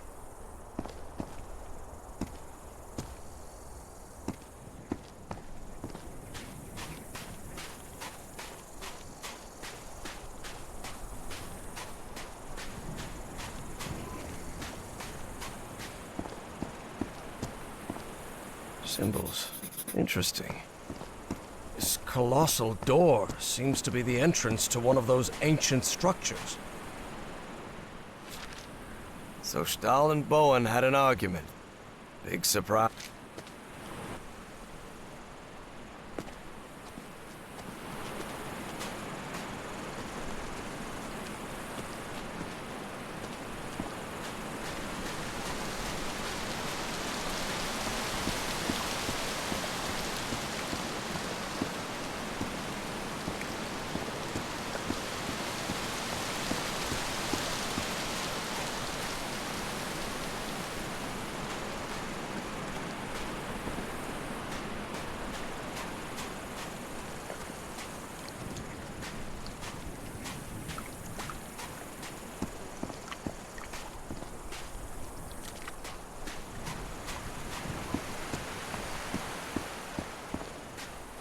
That really looks like Nakal architecture. Seems she had a rare moment of good judgment. Dr. Patricia Seckler might have been deeply interested in studying alien entities or mysterious... This looks similar to the platform I used back on the island.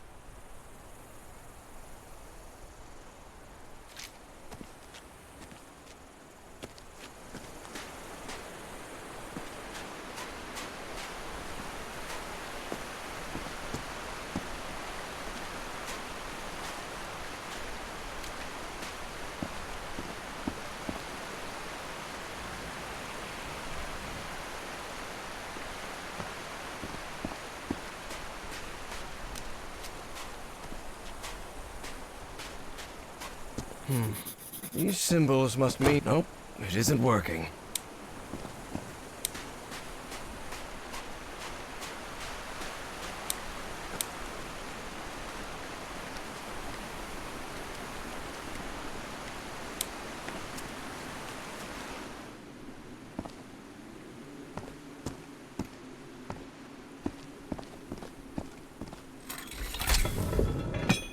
Well, looks like that did something. How can these lenses still be so perfectly polished after millions of years down here? Yithian technology never ceased to fascinate Harry.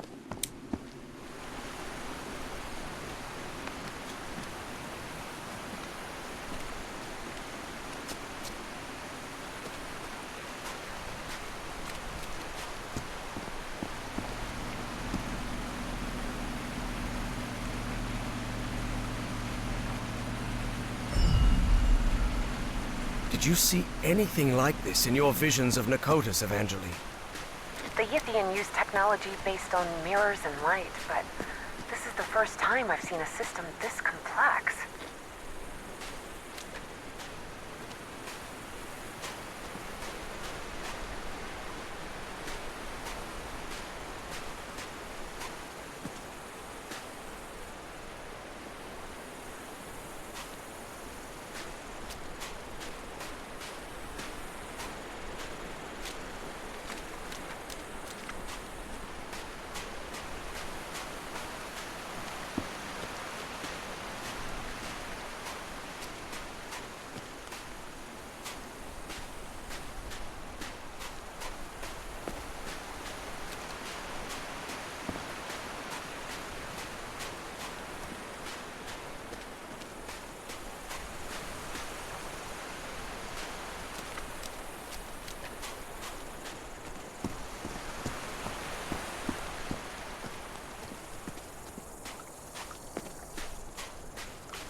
Nope, it isn't working.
I've got it.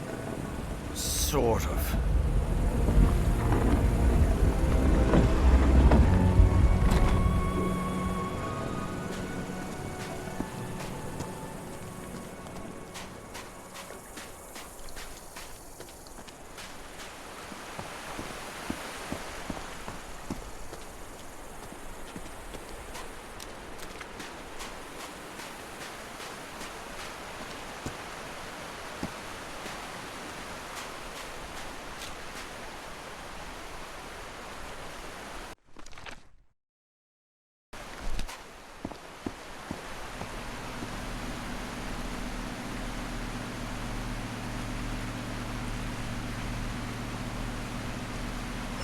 Did you see anything like this in your visions of Nakotas, Evangeline?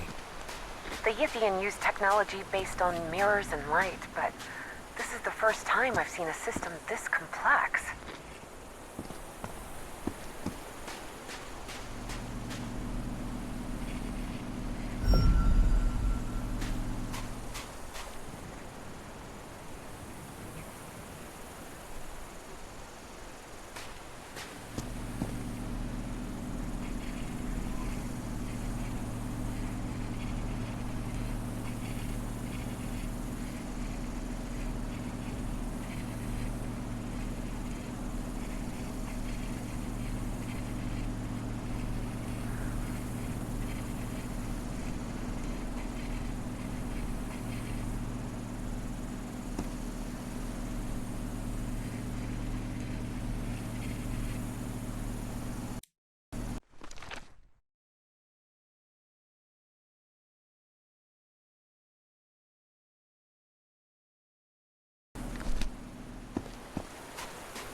It wasn't the first time Harry had stepped onto a stone platform lifted by black ooze, and it still unsettled him.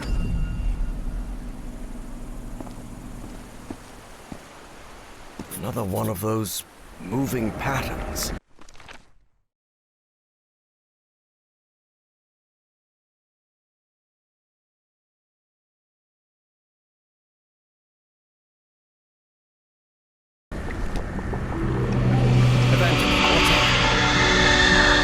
Lord, this place is crawling with those pollen things.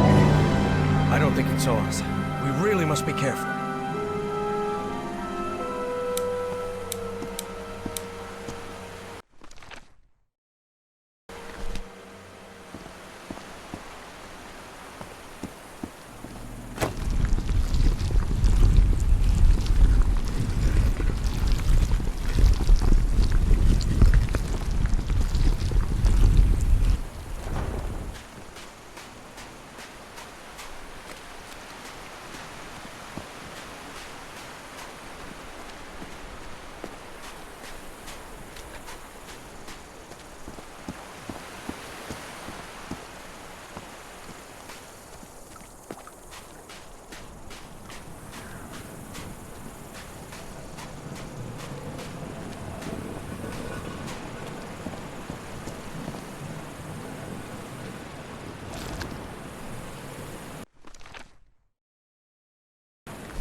How can these lenses still be so perfectly polished after millions of years down here? Yithian technology never ceased to fascinate Harry.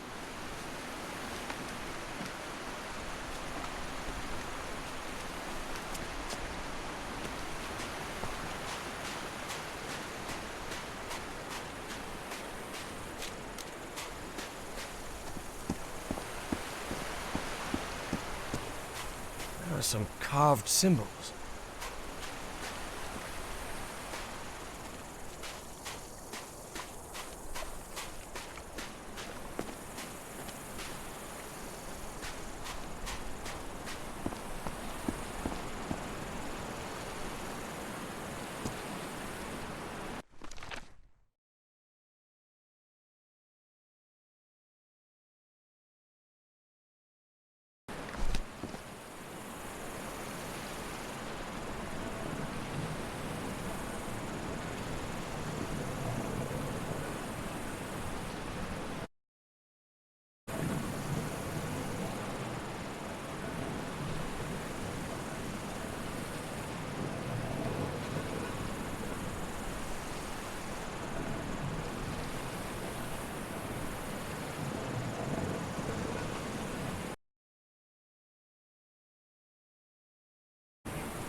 Right. That one was tricky.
Good.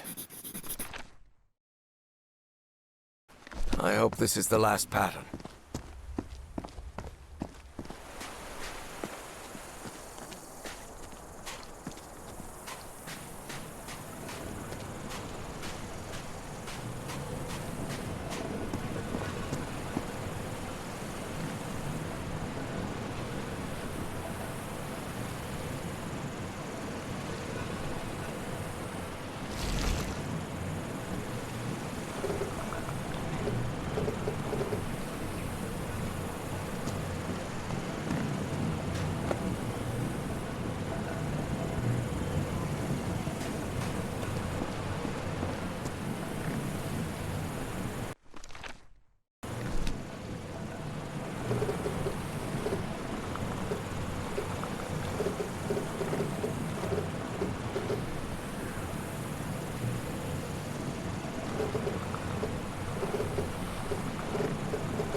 Yes, I opened it.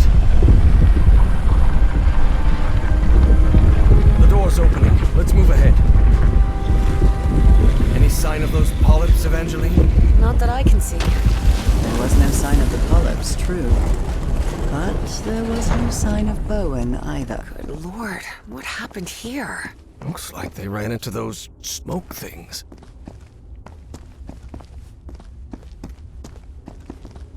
Poor bastards. The shadow on the left belonged to Howard Carmichael III, playboy, athlete, and heir to Carmichael Industries.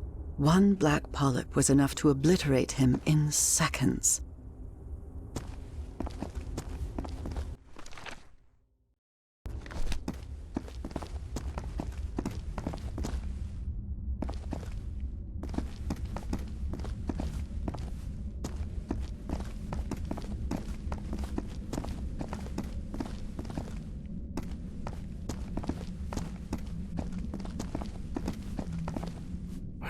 There's one of those cultists dead on the ground. Bowen and Stahl had a last-minute argument over how the mind-swapping machine should be used.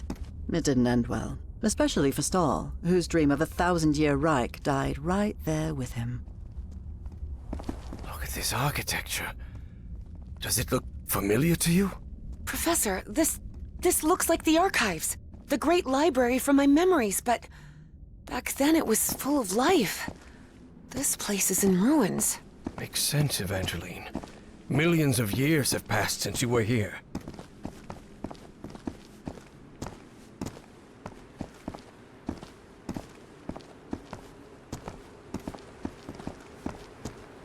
This is breathtaking. If this is the place where I was millions of years ago, the mind-swapping device must be at the top of that basalt tower. What is this thing? Looks like a ray of light. Whoa, whoa! The polyps are gathering over there. What's going on? What are they trying to do? I don't know what drives those creatures. I don't understand what they do, or why they do it.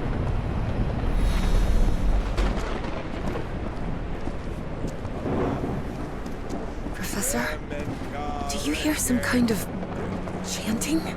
Yes, and I believe I recognize the one chanting. I don't like this.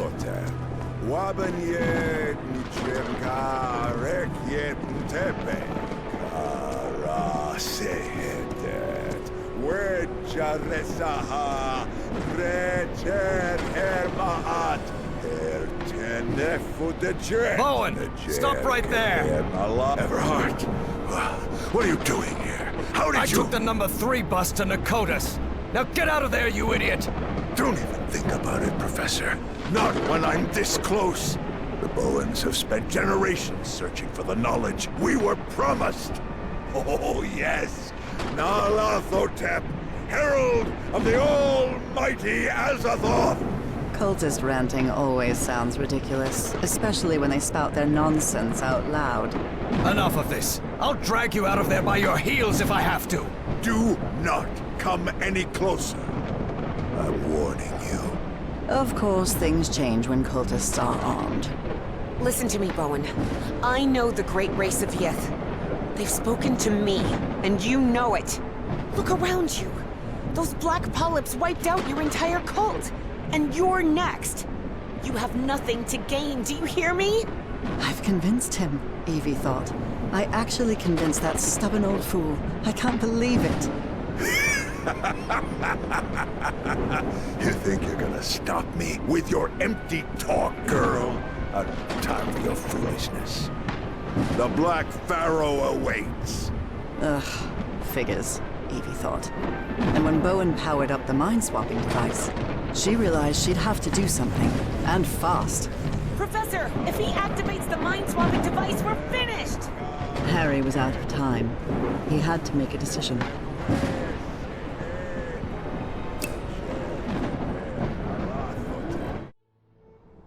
Harry remembered Dr. West's words. Evangeline has to sacrifice herself, Professor. It's the only way to stop Bowen and preserve the space-time continuum. But he didn't give a rat's ass what Dr. West had to say. Harry wasn't going to let Frank Drayton's daughter meet the same fate as her father. There had to be another way. Professor? Professor! I'm sorry, kid. I'm really sorry. For everything. Harry! And as she screamed, Evie watched the stubborn old grouchy archaeology professor sacrifice his life to save hers, and all of humanity.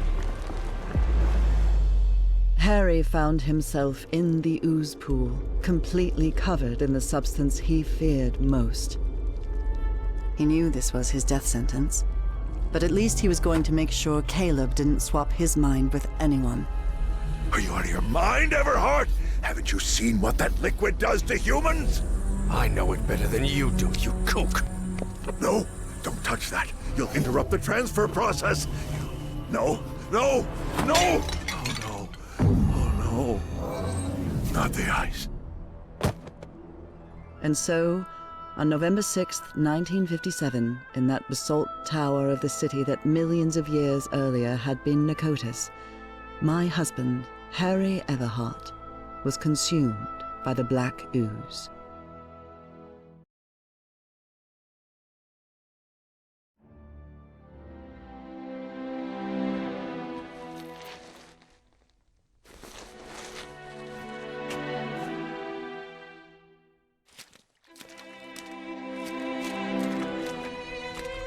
Upon waking in that infinite ocean of blackness, Harry thought that he had died. Well, I hope it was worth something at least, he thought. He was waiting to see the light at the end of the tunnel when a voice surprised him. One he recognized instantly. My voice. Harry? Nora?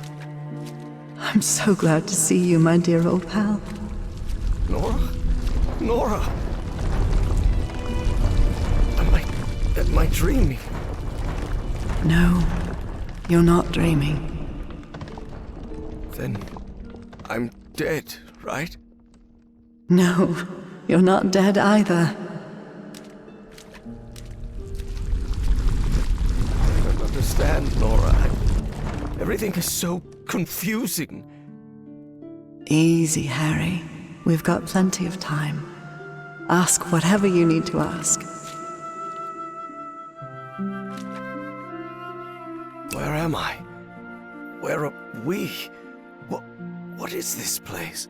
This, Harry, is the Icor, a place beyond time and space. And now you're connected. Connected to whom?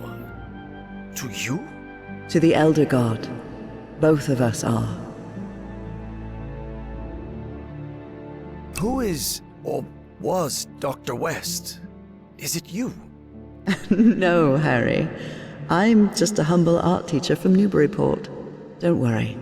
Dr. West will be waiting for you when you wake up. What? Or Who is this Elder God? It's hard to provide a simple answer to such a complicated question, Harry. The Elder God has gone by many names throughout the ages. Amaterasu, Sarens, Kor Yithar, Kailamanu. His judgment is inscrutable, at times even incomprehensible. And in some way, those of us who are part of him are connected, beyond time and space. I don't know, Harry. Maybe the Elder God is simply God.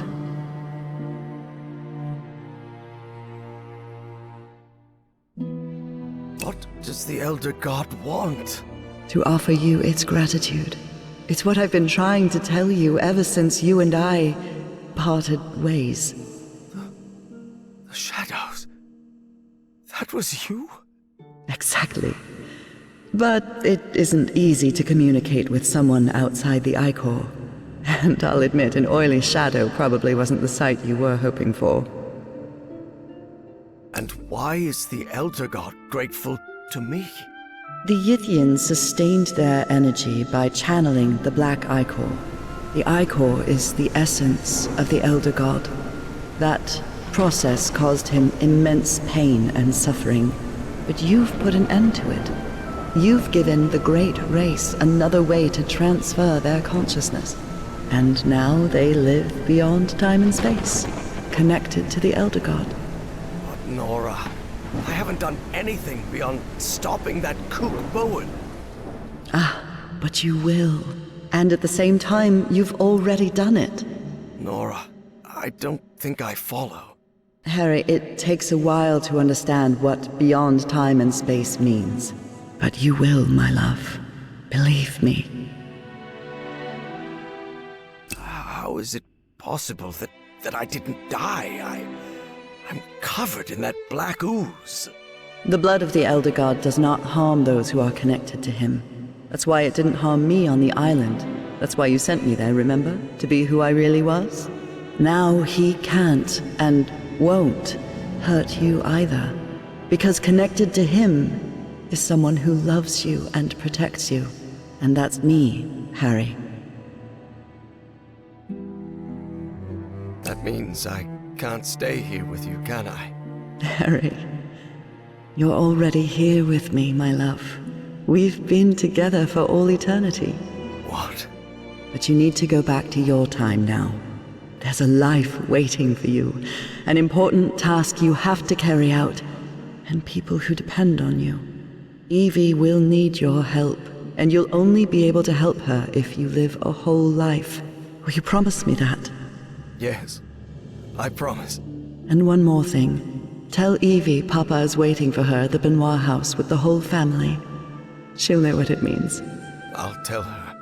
Well, I guess this is goodbye, old pal. For now. I love you so much, Nora. I'm going to miss you terribly. Don't be sad, Harry. It's only a matter of time. A matter of time and space. And remember, I love you too, Harry. Harry, can you hear me? Oh no. You did it, Professor. You saved us all. Don't come any closer, Evangeline. I'm covered in... Do not worry.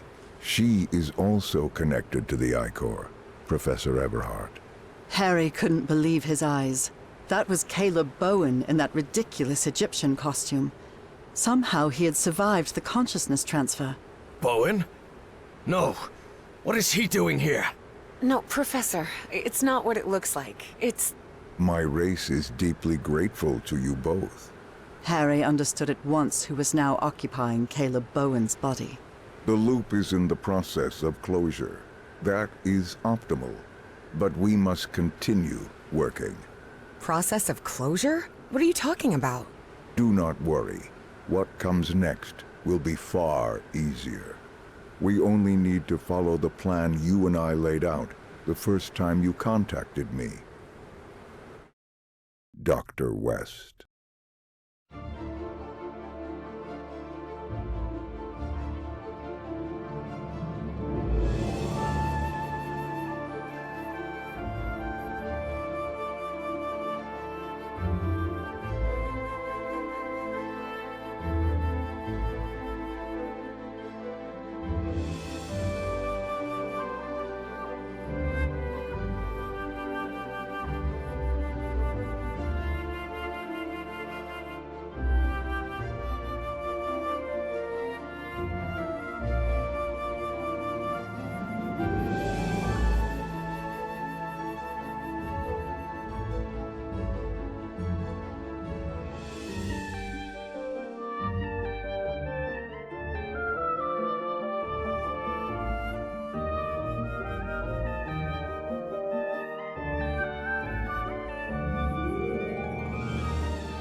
never talked about it, but when the moment comes and I make the mind transfer, don't you think it would be easier if... If you explain to my 1957 self who you are and what's going to happen in the future? Yes. What if something goes wrong with the loop because of that change? Wouldn't it break the space-time continuum? Well, I'm not sure. I just wanted to spare you that unnecessary distress, and... I'll handle it, Evie. You know it. It's already happened. Better not to take any risks. I guess you're right, Harry. And as you say, if we're still here, it's because it already happened.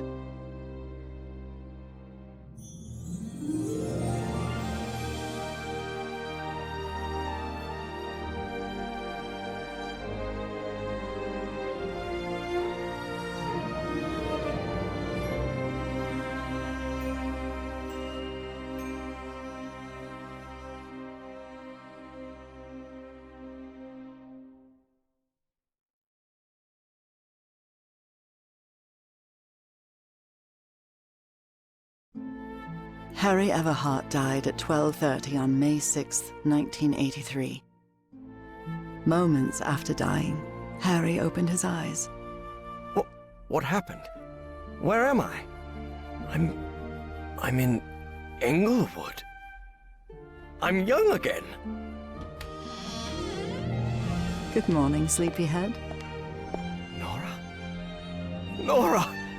Heavens! You're certainly bright-eyed and bushy-tailed today. Maybe I should not let you sleep in so much. Nora, your hands are... What? What's wrong with my hands? I promise I washed them before making breakfast. But what about your illness? What illness? What are you talking about? I'm healthy as a horse. Hey, don't get used to me bringing you breakfast, okay? I'll be out on the porch. We've got a long day ahead of us. And all the time in the world, old pal.